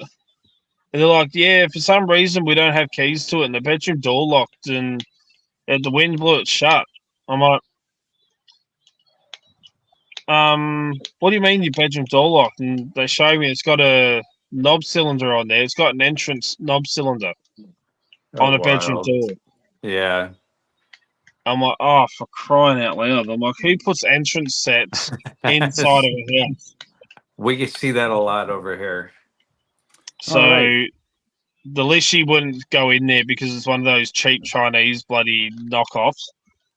And stuff. So they're like, can you get in? I'm like, yeah, just give me a sec. Walk out to the car, grab my multi-pick Chronos, go back in, open. Nice. All right. Well, I just realized after getting that Medico biaxial or that Medico M3 open, I am now realizing I did an incomplete gut, but I realized I have some other projects that I need to get to. So I believe this will be the point where I sign off. I was good picking on the Medico there. Yes, thank you. No, I forgot to show. I realized as I was gutting it and undoing the grub screws on the top that I didn't actually show that the sidebar has teeth in it or that the interactive element has its spring. But you're gonna have to take my word for it for now. I will properly fully gut it some other time. Okay, we'll believe you. Yep. All right. See y'all around. Have a good one. Later. I was gonna. It was funny yesterday, or no, it wasn't yesterday. Lady Locks was on a live, and I was driving to go do a lockout where the people's keys weren't. Where they said that the keys were not working on the restroom. Well, it was a cheap Schlage cylindrical that you buy at Home Depot here. And the latches always break. So the key worked, lever turns, but you can't open it. And luckily it's so poorly made that I could take a credit card. I've got a gift card that I beat to hell and was able to slip the latch and get it open. It's like, oh my God, I hate it when they do that kind of stuff. But it makes it nice. What makes it hard here as well is a lot of the new areas that are being built. Like over in Alfredton, there's all these new housing estates that get put in. Yeah. And I was called over there to do some rekeys on the house. They wanted the side gates, so they had deadbolts on the side gates, which I kind of actually liked. I said, oh, that works well. Can't access it from the back. It's a key both sides and stuff like that. And they wanted them all keyed. The side gate locks, because there's 2 gates either side that had deadbolts. And the laundry door, they wanted all keyed exactly the same. I said, yeah, no problems. And they were just standard C4 keys or LW keyways. I'm like, do you want me to keep your key code on file? And they said, what do you mean? I said, well, if you lock yourself out, I said, you can call me and, just tell your name, your address and everything. I said, and I can have your key on file. I said, that way then I can literally just cut you a new key to code and you can use that to gain access. I said, it's going to be a lot cheaper for you than, paying $100 for a lockout. Yeah. I said, you're only going to pay like $6 for a key. And stuff like that. And then they said, oh, can you do the front door as well? And I'm like, no, I can't touch your front door. They're like, why? And I said, I can't key it to the same as the others. Like, what do you mean you can't key it? I'm like, it's a restricted system. I said, the weird thing is, all the new building estates, the builders are putting restricted systems in there. Weird. That's So bizarre. they're running like JA and JB keyways. Lockwood's for JA, JB keyways. They're restricted. So, and a lot of people that are buying these houses, like one person, gets a house built, they live there, they sell the house, someone else, and they're like, "Oh, I've got to go get another key cut." So they go up there and they're like, "Yeah, we can't cut you a key because you need the lock to be registered to your name." Can't you switch out the cylinder and match it up to the C4? You can do, and stuff like that, but a lot of them want to keep that because they have a few keys and stuff like that. I'm like, but that's the hard thing is they're putting all these restricted systems in. So only one locksmith in town that I know of that absolutely loves the JA Keyway is the one that's going to get all the business for all these new building estates.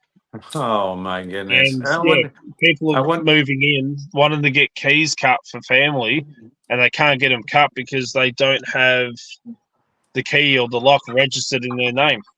Oh geez, is it kind of like a well, if it's registered, so it's end user then at that point? I was wondering if it was restricted at a factory level in a sense, but because if they're putting it in, I'm actually wondering if it's master keyed too then at that point.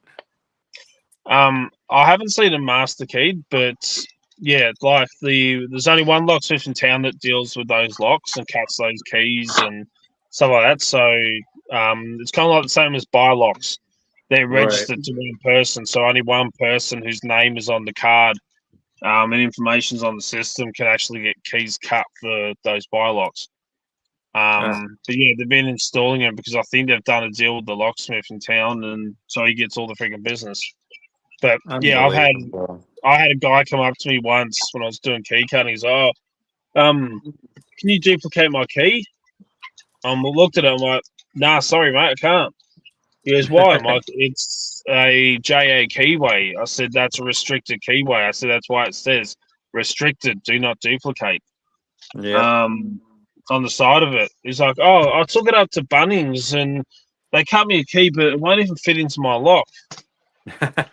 Like, sorry? He goes, yeah, I took it to Bunnings, but they duplicated it, but it won't fit in my lock. I'm like, what key do they give you?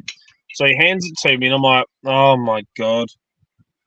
They gave him an LW4 key, which is the standard Lockwood C4 keyway key. Right. It was only because the bow of the key looked similar. Yep. The actual handle, the head of the key looked similar to the restricted one because they were both square. I went, oh, that must be the key. Yeah, that's a key cutter who doesn't look at the cuts or the lettering or the grooving or the warding on the key and go, yeah, I can do that, no problem. Yep. Yeah, when I was starting to get the name out there, I had the same thing up at I was doing some key cutting up at the markets and stuff like that, and doing stalls where I was selling stuff. And I had a guy come up to me. He goes, $6 for a key, and I went, yeah. He goes, oh, you're an effing rip-off. And I said, well, F off the Bunnings then. I said, and get, he's like, Bunnings only charge $2. I said, well, F off the Bunnings then. I said, and then come back and see when you want a key that works. So I take it Bunnings is like a hardware store. They're not a real locksmith in a sense. Okay. Yeah. And my partner at the time, she's like, you can't say that to people. And I said, why? He's going to be rude to me. I'll be rude to him. And then like the next week he comes up to me. I was at the market. He's like, yeah, can you cut this key for me? I said, oh, let me guess. You went to Bunnings and they effed it up. I said, now you actually want one that works. And he's like, yeah. You want to hear a fun one? We have these automated kiosks. It's like a vending machine that you can insert your key in. And what they've done, because since Schleg C is our most common keyway, they haven't been using the Schleg C because they use the Schleg L, which is this it's a bypass blank and it's missing half of the milling or material of the key. Well, they're cutting these on the L key to fit all Schlage standards, but they're also cutting them on aluminum keys too. It's like, are you insane? It's crazy. That the other thing that's pretty crazy about these kiosks too is we can take any RFID key fob that's within a certain HID 26-bit, the most common one we use, and it'll work with some of the newer ones too. But you can present your card and they will mail you a clone 5 days later. And you can keep it on file and they can mail it when you lose another key fob. It's just I mean, that's a bit weird and it can be compromised quite easily. Yeah. But I do, like, I keep my key, like, customer keys. If they want, I ask them if they want me to keep their keys on file. But I fully encode it so that someone will look at a code and they'll be like, if someone gets the book and looks at the code, they're like, okay, they cut a key, it ain't going to work. Because I have a certain order, so like numbers that are written down mean other numbers. Got it. Okay, you're using the transfer code. Perfect. So that, yeah, if people get their hands on the book, which is locked up anyway, they try to cut a key, it ain't going to work to anything because it's completely different to what your code is. But RFID systems, if people want, I do that. I do RFID cloning. I can actually do them on the go quickly using my flipper because a lot of places here just use your basic low frequency. Okay. Not many buildings these days. Some of them are starting to incorporate the NFC. But a lot of buildings still use low frequency because they're just your like HID procs because they can just be beat up. They're a solid system. They work. They're reliable. Yeah. And a lot of gyms and stuff use them. And people, can you claim my gym badge for me? And I'm like, yeah, no problems. I can actually do it on the go using the flipper and always carry a couple of blanks on me, blank dongles and swipe cards. But yeah, I don't like the fact of them holding it on file and then mailing it to you because let's say it's for your apartment building and it gets you in through your front door and into your own door. And they now know where you live and they now have your swipe card on file and they can just duplicate their own. Yeah. That's the part that's scary is the cloning of it. Totally agree with you. We're seeing a lot more of the NFC as well too. But we've hit the companies that have been used over here are horrible. It has taken them like 5 years to even become okay. It's been people always have horror stories of buying these systems. It's crazy. I mean, NFC, a lot of phones can do NFC. Well, your new phones can because you tap and pay with your phone for your banking. It's all NFC. I have an NFC reader on my mobile that I can literally read NFC cards and I can transfer my contact details across to theirs using the NFC. And stuff like that. I can even program my ring on my right hand. So that's a high frequency ring. I can program that one using my phone. I can also program my calling business card information onto that ring. And then people are like, oh, do you have contact details? Like, yeah, open up your NFC reader, hold my hand up to it, and they get my details. And stuff like that. So your mobile phones can do all that.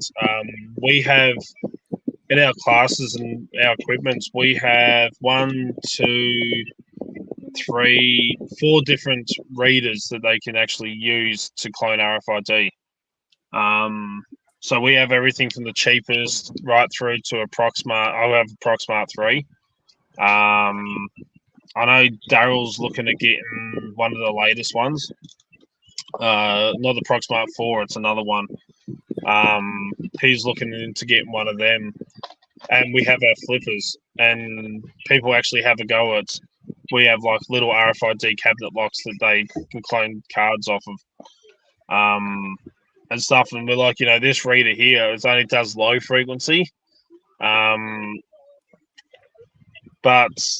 I'm like, you can pick these up on eBay for $5-6, and more than likely it will literally clone like your gym badge.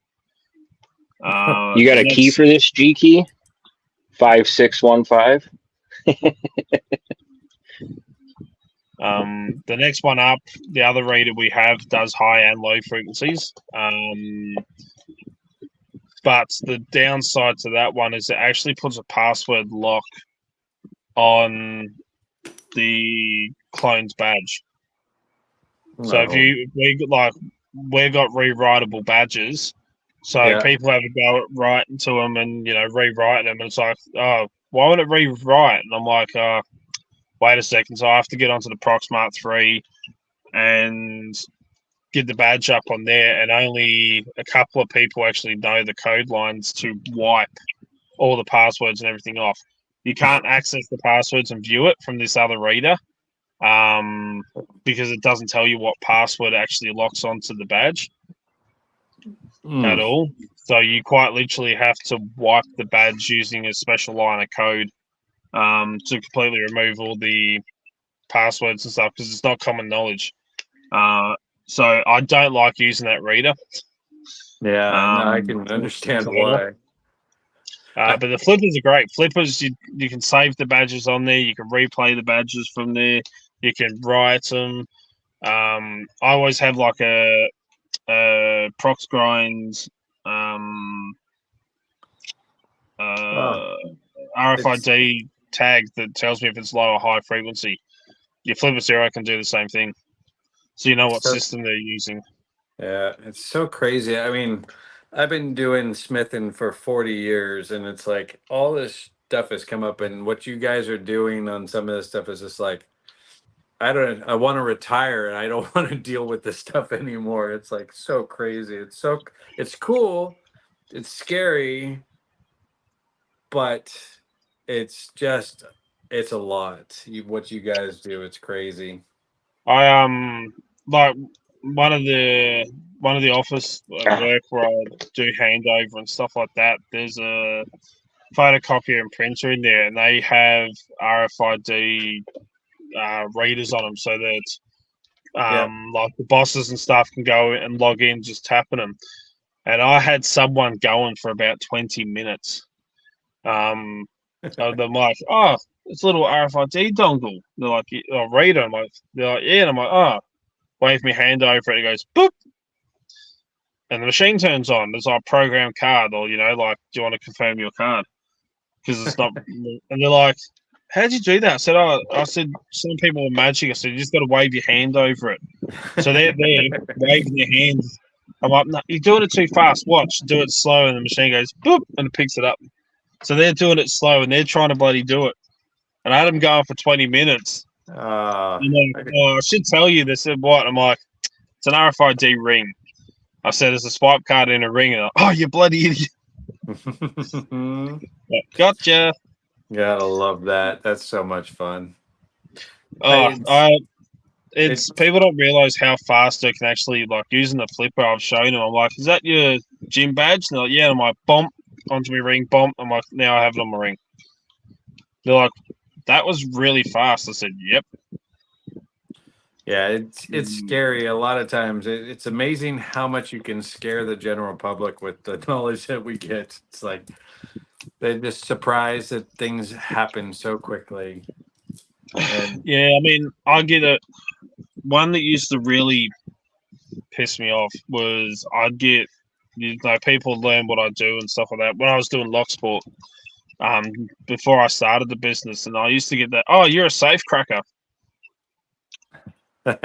yeah. Like, I've never cracked the safe in my life. No. I said, I've started to learn a little bit about safe manipulation, but I've never actually cracked the safe. I did get a call out to a safe, and the lady's like, oh, we just moved into this house and we found this in-floor safe.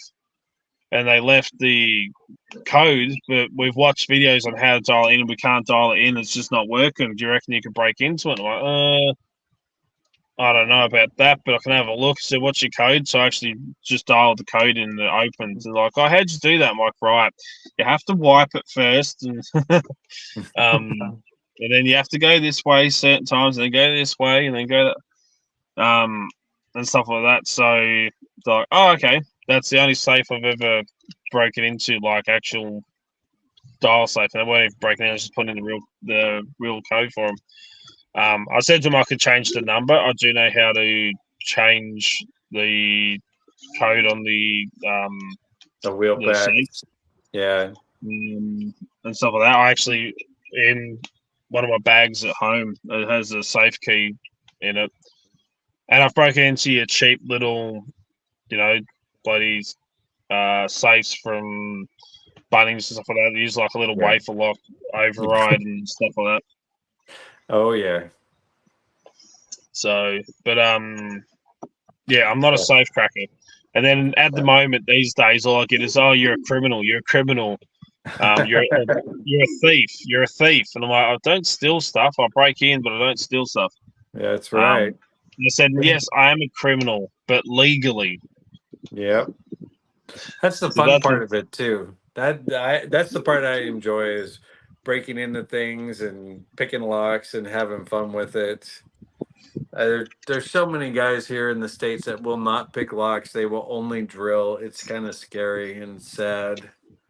It's more fun to spend the time. I had a locksmith up in New South Wales turn around to me and he's like, "So what do you charge for a residential lockout?" And I'm like, $100 during the week. I said business hours. I said after hours, weekends, $150. And he's like, "Oh, so what do you do?" And I said, "I either bypass the lock, or I said I just, pick the lock, use like Alishi or the multi-pick Chronos and stuff like that." And he goes, "Drill it." And I'm like, "Why?" I said I can get in faster just picking the bloody thing. And you destroy the lock. Yep. He goes, "No, you drill it out." He goes, "You gain access." He goes, "But then you can charge him, let's say it's during business hours." He goes, "You go up, you drill the lock out, you charge him $100 to drill the lock out, and then you say to him, oh, okay, I can replace the lock with this one." He goes, and then you charge him an extra 100 or whatever it is to replace, or however much that lock costs. You charge him for that to replace the lock with. He goes, and you only give him one key, and you say, "Oh, if you want more keys cut, I can cut you another 2 keys or how many if you want." Okay. He goes, and you charge him for each key. He's like, then, you can make a lot of money. I'm like, I can't do that. It just feels wrong. Dude, I am of the same mindset as you. Just like that. It's like, oh, why even put a new cylinder in? Why not key it to their old key so they have it back to it? I mean, and it's like I get people ring me up and they're like, "Can you replace locks?" And I said, "I can do." I said, "But I can also offer you another option." And they're like, "What option's that?" And I said, "Well, if your lock is in really, really good condition, I said, you're looking at $100, $200, $300 for a lock, depending on which one you get." I said, "Or if the locks are in good condition," I said, "I can literally just cut you a new key to a different code, and I can rekey the lock." I said, "To a new key." Yep. I said, "You're only looking at $10, $12 to rekey the lock." I said, rather than $200 to replace the lock. They're like, "Oh, okay, yeah. Can you do the second one? Without replacing it, can you rekey it?" And I said, "Well, if it's in good condition, I'll come and have a look." Because I rather not rip them off in that aspect. Yep. It's like I've had elderly people that lock themselves out, and I got them in. They said, "Oh, how much?" I said, "Oh, don't worry about it." Yeah. Yeah. They're like, "Oh, no, I'll give you some money." And they're like, "Oh," I said, "Well, $10, something like that." I said, they're on a pension, they're elderly, they don't have much money because the government doesn't pay a whole lot here, and stuff like that. I'm like, I'm not gonna, take their pension and have them living off, nothing for a week. That's good on you. That's so good on you. It's one of those things. Like, yeah, I couldn't be like some people are just obsessed with. I mean, don't get me wrong. I like making money. It's actually why I do what I do is to make money. But at the same time, I'm not just going to rip people off and do shit that isn't justified. Like your conscience would be freaking horrible afterwards. And yeah, I've had lock service calls where I've been called out. They're like, "Oh, my key's stuck in my lock. I can't get it out." So I go and service the lock and clean it up, and usually the screws are loose on the tail piece.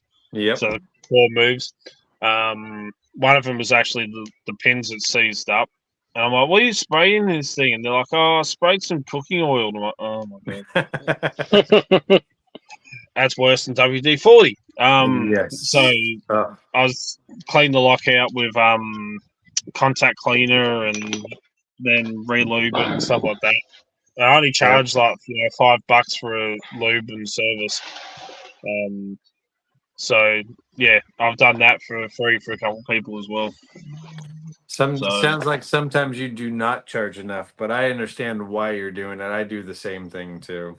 I mean, I do charge enough for most things, but if it's like a really elderly person and I look around their place and I can see that they don't have a whole lot of money and they're living off a pension of like that only gives them $100 a week to survive, then I won't go charging them too much. I don't like ripping them off. Yeah. But if I come up to a normal person and stuff like that, I'm like, yeah, okay, I'm going to charge you a normal price. Okay, so I got a question for you. What's your most unusual lockout story? A person that was locked in their house. Oh, Jesus. So they were literally locked in. I couldn't get there that night, so I went there first thing the next morning. Which they said they were fine. They didn't have to go out anywhere. But to get into their house, they had to climb through the window or get out their house. Their fly wire screen door didn't have a handle on it. Oh, jeez.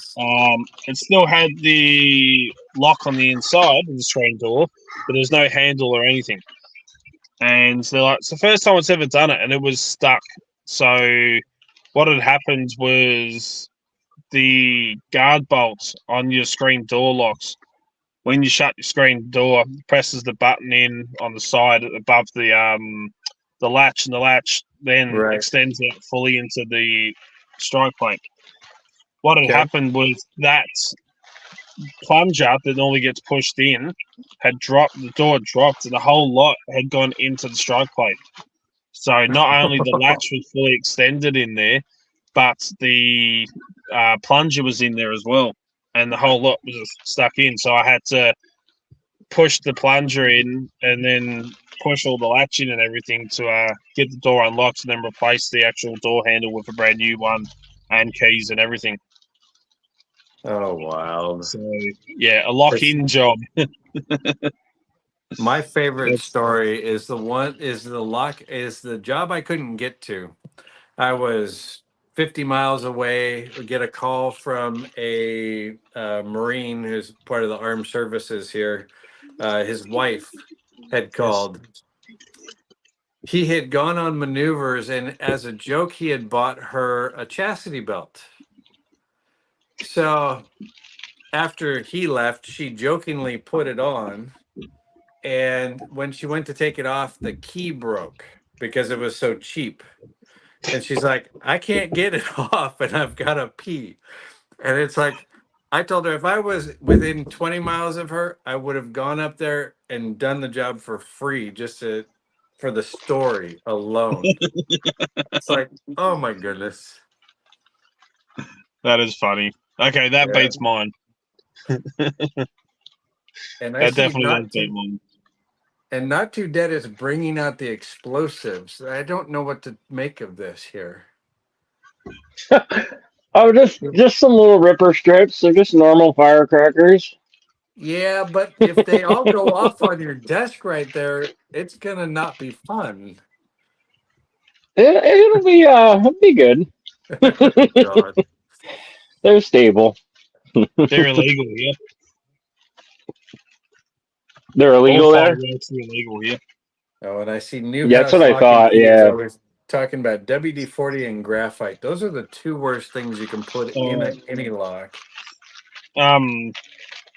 The aged care facility I work at, when I'm doing maintenance there and I have to repair some of the locks and stuff, the only thing that they will let me use is graphite. Oh. So when they're not looking, I use my lock lubricant.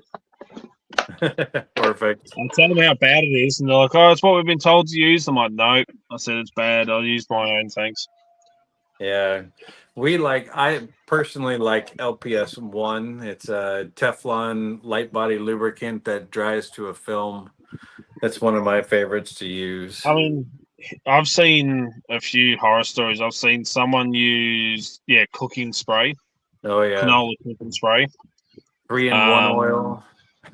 I've seen them use graphite, oil. What else have I seen using locks? I've seen white lithium grease poured into it. It's like, oh my god, you're kidding me. I haven't seen that. I've used that sprayed around a shackle once. Yeah. That was getting stuck and that had to be cleaned up with that. But yeah, they're probably the worst I've seen is cooking spray. I should actually go grab it. I had to replace an electric strike that was failing. Pulled it apart. It's a Surface Panic Bar one. Somebody had sprayed white lithium grease all over the entire thing. On the inside, it's like the thing looked like a ghost on the inside of it. It's like, oh my god, I can't believe they did this. It's Ugh. crazy. And those electronics, the electronics latches and all that, water softs and stuff. So Yeah. WD-40 brought out Contact Cleaner, which is a cleaning spray. You spray it in, and it's safe to use on electronics. It doesn't leave any residue Okay. or build up or anything like that. And usually, a lot of the times, those electronic strikes, electronic mortar locks, the servo unit, because it moves and moves and moves, builds up like its own graphite on it, and Yep. they stick. They get stuck and don't like to move anymore. So I always give them a good spray out with that, and the amount of black gunk that runs out of them. Yeah. And you can leave them plugged in and running, and stuff like that. And then just I swipe the badge and ding ding. Okay, let's give it a bit more of a spray. Swipe the badge, ding ding. And I'm like, okay, now it's working. It's freed up. Then it'll last bloody ages until it builds up gunk again. Interesting. And that's why I like the LPS 1. It's non-conductive too. Perfect for solenoids and some other minor stuff. But if it's the major linkages into the other part of the lock, I'll use a heavy body lower. I like the LPS 2 because it's also non-conductive, but I don't spray it at the solenoids and motors and other stuff. Yeah, I've had a few people that are like, oh, I did what you said about lubricating the locks outside. I'm like, oh, that's good. Like, yeah, I sprayed some WD-40 in them. That is not a lubricant.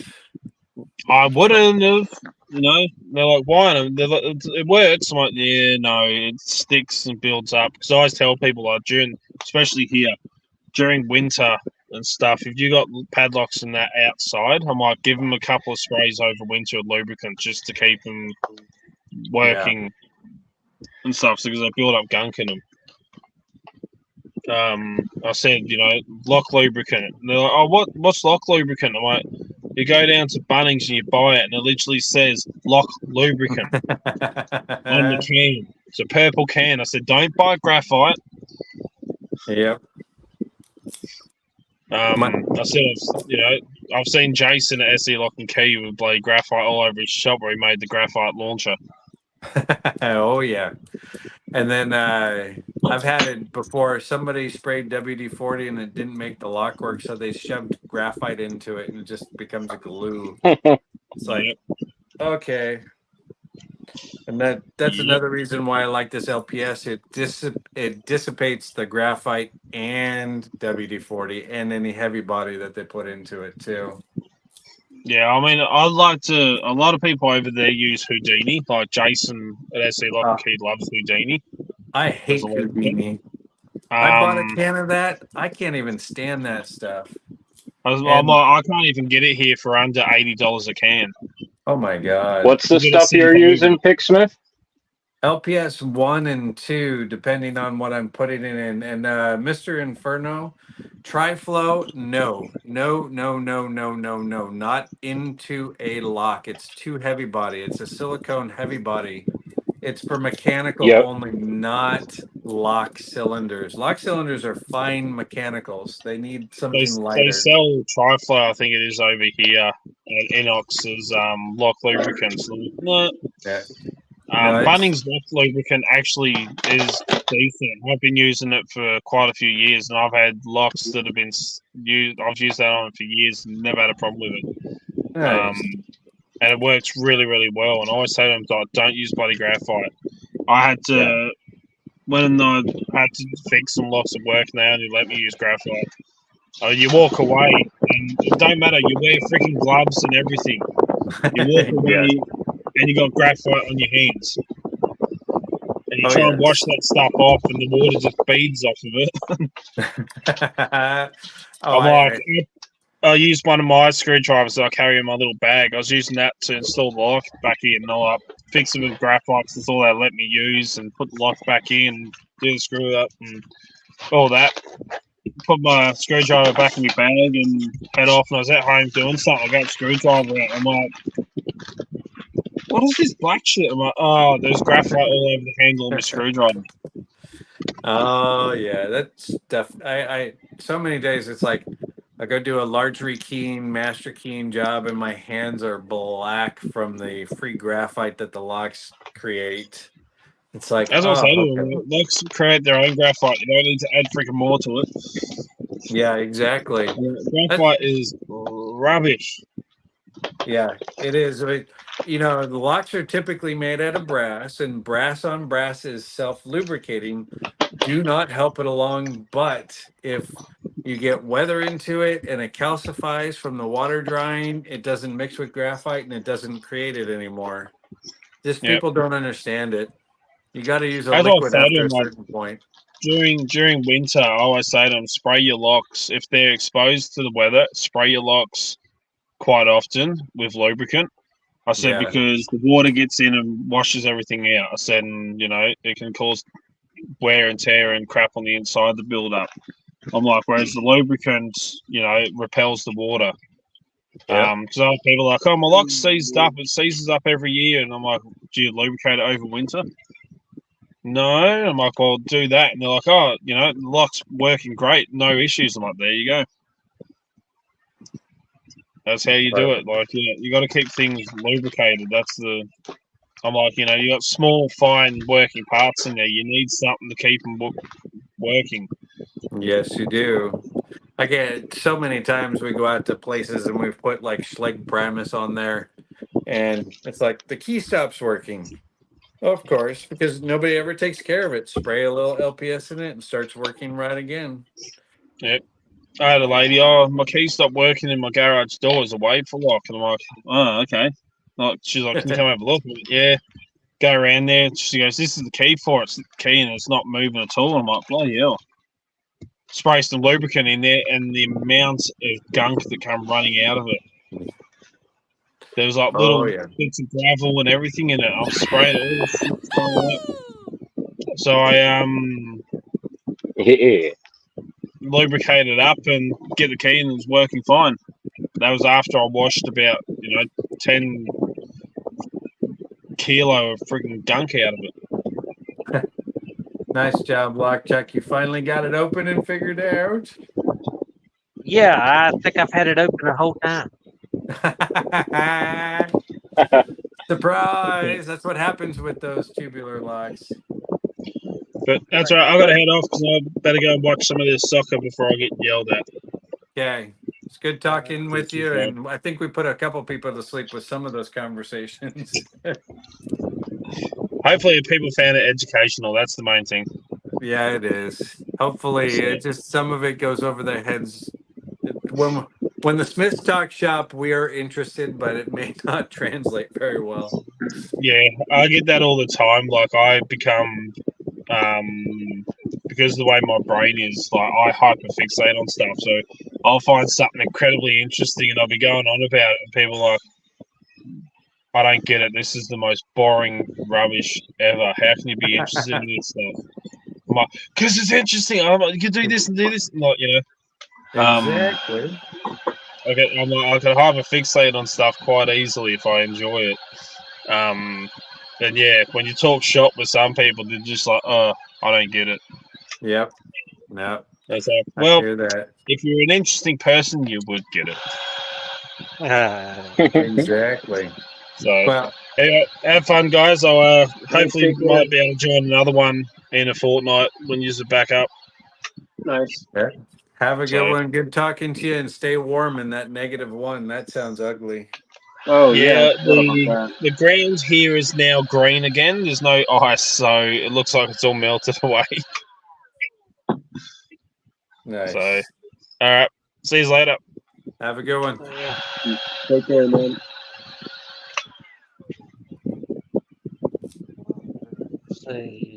You still there? Sorta. Oh. How long have we been going? 3 hours and 42 minutes. Yeah. I'm out of beer. Uh-oh. Oh, Yeah. no. I'm personally having a vertigo attack, so I gotta bounce Oh. out. Okay. Sorry. Yeah. No, like last 30 minutes have been pretty brutal for me. So I'm gonna get out of here. I apologize. Y'all take care. Nickelzine. Do real quick before you go. You showed a set of handcuffs with a regular pin tumbler lock on it. Oh, no, that was me No, that was not to. Oh, okay. with the Medico M5, I think it is.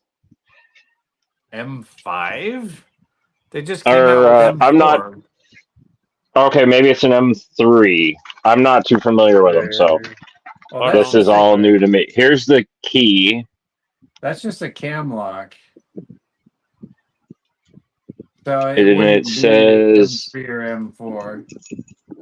I thought it says 72S on it. Show me the back side of the key. The other side. Flip it over.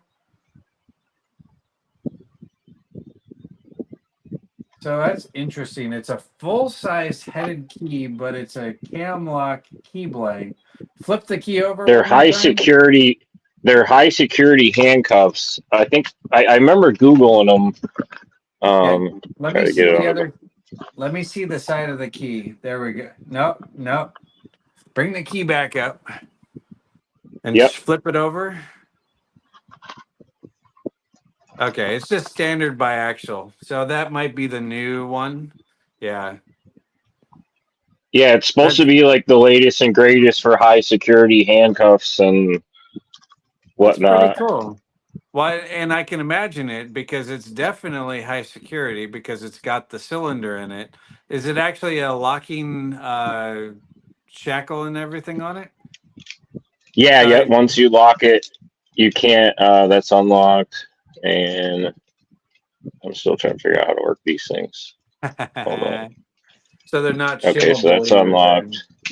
God, once you remove the double lock, you can shim them.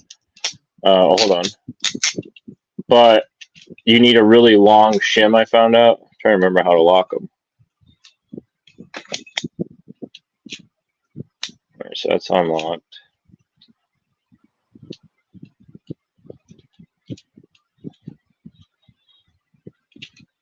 Oh, that's right. You push. I'm an idiot. You use the big. They give you a big heavy duty thing here to double lock them. So it is a regular double lock. Yeah, then you just use the key to unlock. I thought you could lock it with the key too, but yeah, then you just use the key. The problem is though, to shim it, you need really long shims compared to your traditional ones because the paw is so far down in there. This doesn't really. And it's got a lot of tension on it too. I bet those things are effing expensive. They were $174 or something like that for the pair. That's not too bad because each of those cylinders is like $100 a piece from Medico too. So it's like, so to have the infrastructure for the handcuffs and then have the Medico cylinders in there. I bet they're heavy though, aren't they? Or are they titanium? Oh no, they got some heft to them. That's for sure. Yeah, I think they're made by Smith and Wesson, or affiliated with them. BOA.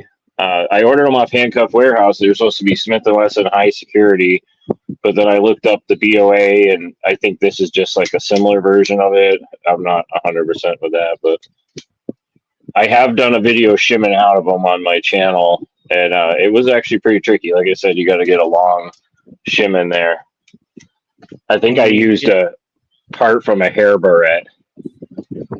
Oh, geez. If they're double locked, is there a way to get the double lock off without picking it? You can slam them, is what Deadlocks told me, but it could damage the cuff. But they are susceptible to the wrap test or slam test or whatever you want to call it to release the double lock, where you just slam that on a hard surface and it should release it from the momentum and pop it out. But like I said, I haven't wanted to try it quite yet. I think, but yeah, LPL had a pair like that, and it was funny. Somehow he got the cylinder off, and all it was like on the back of the actuator for the cylinder was a regular handcuff key. Oh, jeez. Too funny. I wouldn't be surprised. I mean, because it's just the same thing. It's just tripping mechanical access back and behind it, and that's what the handcuff key is. Basically, it's not even a lever key, but it looks like one, and it Warded, just isn't it? trips stuff. No, it's not. The regular one's not warded. Well, I It mean, just- I'm thinking it's like the same mechanism as a warded, I guess you could say. Maybe not. Well, I know what you're saying, but yeah, it is like a warded because it's a simple mechanism. It's not a lever version or anything like that. You're just basically going in and tripping something inside. That's all it is. So, let's see, Zeph. Unfortunately, if anybody had the stuff for a giveaway, that would have probably been Stu, and he's not feeling well. This is not the day for picking time, hosts.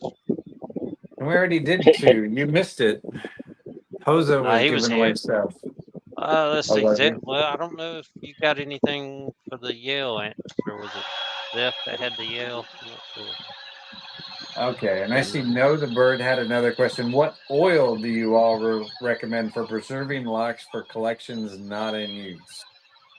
Are you asking about the cylinders, or are you asking about the lock itself? Because I don't like preserving locks. I want them to age. But the cylinders, I would do the same thing I would do as anything else. LPS 1, any type of lock lube. If you like Houdini, keep it going. Just keep it clean.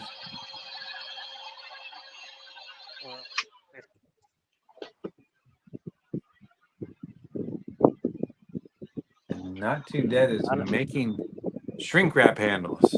Yeah, I think that's that kit from not South, is it Southwood or Southern sorry. Specialties. Yeah, yep. They just came out with little colored handles. See, I'm the opposite, Pick Smith. I want it all new and shiny. I know you're weird that way. I want it old and looking like it was loved out by the wild. So many people are like that. They want it brand new and they want it cleaned up. I want it dirty and nasty, and it looks like it had a life. That's an old one too. Lubricate with graphite. Yeah. And this one, it's not a retaining, it's a shackles. Ooh, interesting. There's nothing in there, so it's, well, I say that. As you drop the ball bearings out. No, the pin I think just has been worn slam away over the years. Because I see you can see, maybe the camera will quite, you see right there, there's the pin. Wild. Hey, Chuck, did you just see what Not Too Dead had? He's got a factory lock that has a slice through it. We're I believing think that I it did might be a share it with factory Chuck model. too. Oh, that's right. You did share it with him. I forgot What? about that. I'm not. I think I did. I know, I didn't see, what the word is that? You It's got. not There's a even, cut right through it. and it's not even Maybe it marked. was Keybeard. I showed it to. Well, you showed it to Get the me light better. too, because we had a Yeah. Oh conversation yeah. I on talked that. to you quite a while about it. Yeah. Yeah, because it's a Corbin, and I see. I think it was a factory body that got screwed up, and somebody put it together and kept it. It's probably a one-off. It's so odd that it's so bizarre. Yeah, because there's no way to do it after it's assembled because you would have No, cut through the core. exactly. Yeah. Plus, all the plugs are in place, and it's been sanded on the outside once, so it's got a one-time outside sand, but it's not polished sand. It's just first sanded. And it's all been loaded up and put in place, and all the locking pins are in there, and the caps are in place. Wow. Yeah. I got it for $12.99 at the local hardware store that's been there for like 60 years. Yeah, Oh, is that that the one where you got the other locks from too? Yeah. I picked up all these sergeants there. I picked up 3 of those. Oh, did I lose you guys? no. Oh, I I think can my hear you. headphone. Oh, okay. I thought my headphones went out. And then I picked up this. I think it's like locksmith ready or something like that. They call it, or Oh yeah, that's good for a challenge lock right there. The sergeants, those are yeah. beautiful. I'm trying to get more. I want to send one to Picksmith and Keybeard. Said they would be interested in one for a challenge lock. Yeah. Oh, okay. No, the bird just also sounds good. I guess I'm thinking of preventing rust. Uh, Preventing rust, probably the best thing is a coated finish. LPS makes This one's a got some pretty LPS brutal bidding. 3. That's actually a spray on coat, spray to dry coat. Oh, that's nice. Got some nice bidding on that. Yeah, That's that's that old Abus made in Taiwan. Oh, it's an 83. Oh, okay. So that's actually been keyed up by somebody. That's an 80. It says 80 right 8045. Yeah, it's Yeah. still a rekeyable version, and that's because you can see on the box it said something A. It's typically 0-bitted at that point. Yeah. So OB 900, the 900 keyway is the Yale, and OB means 0-bitted. So it would have been come Okay. with a blank key, and somebody's actually pinned it up. Oh, Yeah, so the core comes out. It's a smaller little core, but it's still there. So you can pop that. There'll be a screw underneath there, and you can pull it out that way. I don't see a screw. It's got like a weird Oh, it might be a pin. pin. Yeah, it Yeah, might be a there's like a pin you weird have to pin in push there. down. Weiser did that too on some of their padlocks too, where you'd get to the shackle and it had this retracting pin that you just had to push down, and the whole thing would push forward after that point.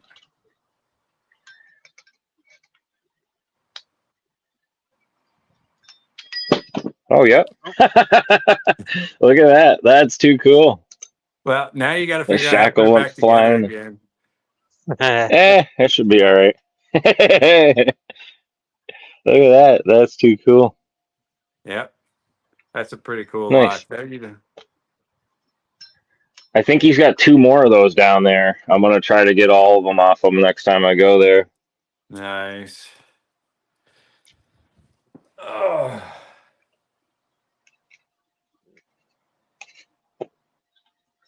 Yeah, no, the bird. That's just what I use as a professional. I was turned on to it because they have a whole line. If you go to LPS's website, they have everything under the sun from white lithium to the 1, 2, and 3. The 3 is a rust prohibitor that sprays on. You have to let it dry, and it creates a film. If you don't touch it, it stays there. But if you scratch it, then it rusts after that point.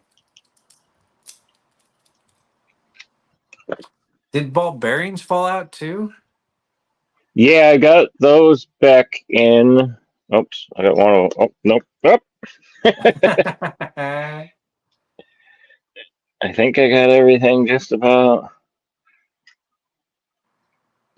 But you might have to put the That's shackle in yeah. Then do before. the ball bearing. Yep. Yeah, because I think that even with the key turn and the ball bearings isn't going to allow the shackle in. You have to pop that back out just a little bit for the core.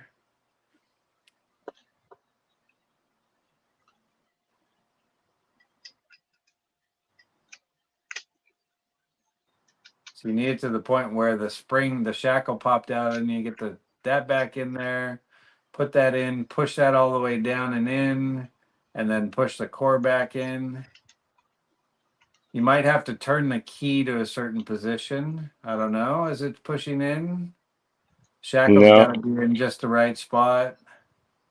I haven't had to play with that one, so I'm guessing at this point. But I'm it gonna came try apart. something It's got to else. go back together again. Was the Yeah. Oh yeah. actuator separate, or is it on the end of the lock? What's that? The Oh, the actuator, ball actuator's on bearing. the end there. Yeah. So you got to have the shackle in and the ball bearings in place before you even slide the. Oh, that one's kind of screwed up, but I can see how that works now. So if you push the shackle all the way in, hold it vertically like I think that. I Yep, there you almost go. got it. I would say you would need the shackle pushed Yeah, into you the got body. lock the shackle. Turn around it. There you go. And then it should snap right in. You may have to turn the key. Oh, there we go. Awesome. Yep. Cool. There we go. That's a fun little lock. Yeah, because it. Nice. So that's how you rekey that one. The exploding Yeah, lock. that's good to know. Yeah, at first I was a little worried, like, uh-oh. Just went winging. If it comes apart, it'll go back together again. It's just I have how does an it go back together? Avis. Yeah, I have a couple Avis 83s, and I took one apart and I bricked it because I turned it, and I'm still bummed out about that one. I got it. What is it? I got it right to this far. It's one of these 83 rekeyable ones. Oh, and you've And got it the key. 8345, and I got a couple of them, and I was pulling it Oh out, no, and you have the there's a side little pin. pin on it that popped up into Yeah. the Bible. Oh. Yeah, and I think I'm screwed. Well, what you could do if you wanted to is measure it from the top and Yep. go into the top chamber, not from the bottom, but you'll have to go to the top chamber. So if you look at the back, go to the Bible on that. So you see Yep. how on the backside, pin number 6 has that little sliding chamber that we call, so you can pin it to 5 or 6 pins. So every chamber is drilled up to the top of the Bible, but not all the way through because they Okay. drill it from the bottom. So if you were to line it up and take like a 16th inch of a drill bit and drill into the chamber where Ah. that's locked in place, now it'll stay smaller than the chamber, so you can just stick a paper clip in, push that in, turn it sideways, and pull it all the way out. Oh, good idea. So that way, and then you can still use a spring. If you drill it out to 1/8 inch, 3 millimeter, then all of a sudden you got to figure out how to cap it. But if you go smaller, you just need to get something down there to push that in place. You just have to measure it to the Oh, top. nice. So take a tape measure or a fine ruler from the bottom Yep. and guess where you're at. If you've got another one to know what that distance is, Yeah. Yep. transfer it to the top. Nice. Heck yeah, that's a good idea. I'm glad I didn't get rid of it or give up yet. I was gonna buy a new core, but I was like, you know what? I feel like there's a way.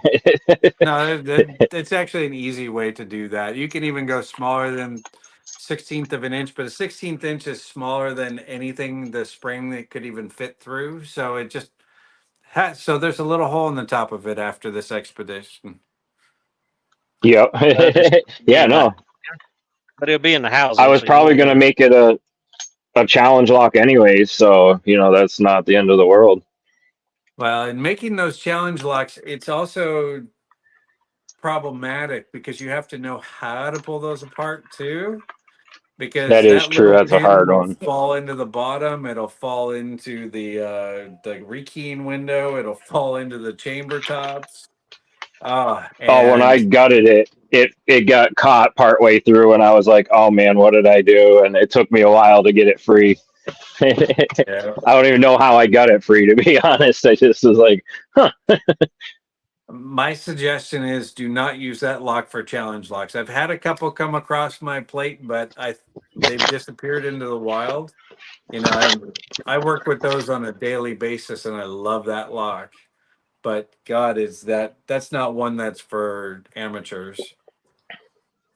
Yeah, that's true. If you're sending something around, you want it easy for people to. That you can actually buy a kick adapter kit to that, so you can put in a regular kick cylinder into that, and just take really? that completely out and put in a kick adapter. Now you can use any kick cylinder you want to with it, as long as it's a 6-pin. It can't be a 5-pin. You need it to be a true 6-pin commercial cylinder. It just comes with like a faceplate or something that goes over it to hold it in. Exactly. Or something. It comes with this funky little piece that slips over the top of the Bible, and it's got a screw hole in the back of it. It comes with the adapters for if it's a 530 or 1539 or a 1599 type cylinder, or Schleg original with a screw cap on the back, or a Sargent cylinder. Yep, Chuck's got one right there. So that's the top part of it. And then it comes with tail pieces that go into the different types of cylinders. It comes with a Z-bar. Yep. Nice. Yeah, I'll have to look into that. You can buy that separately. So you can switch it out, and you can buy the 83 padlocks without a cylinder. So it's locked up. It has everything in it. You can buy it as the kick like that. So it comes without a cylinder, and it comes with that adapter. You can buy that adapter kit separately. So you can switch out any 83 and put that into it. All the 83 series, except for the 8380, use the same type of cylinder. The 8380 uses a different cylinder. But the 50... That's what I'm starting to learn, is like all the different stuff out there. I'm trying to get familiarized with everything. Like you guys, like you said earlier, you were talking, and definitely half of it goes over my head, but I love listening because that's the only way you're going to learn. You know what I mean? Is you guys are obviously, very intelligent in what you're doing in the field. So just sitting and learning, eventually hearing that stuff, you see something, you watch something, it all starts to make sense and click, and you're like, oh yeah, okay, they were talking about that. And Exactly. I'm going to shut this down. Cucumber's back. He got his Dorma DC 500 open on video. Nice. That lock's a pain in the butt.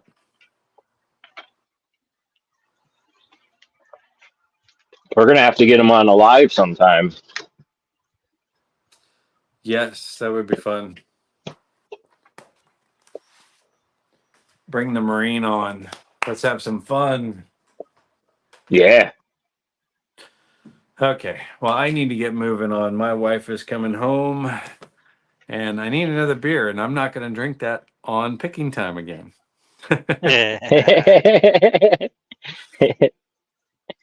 Yeah, and with that, we'll probably get ready to call it. So we will. Yeah, my headphones are about to die, so good timing. Yeah, everything good timing.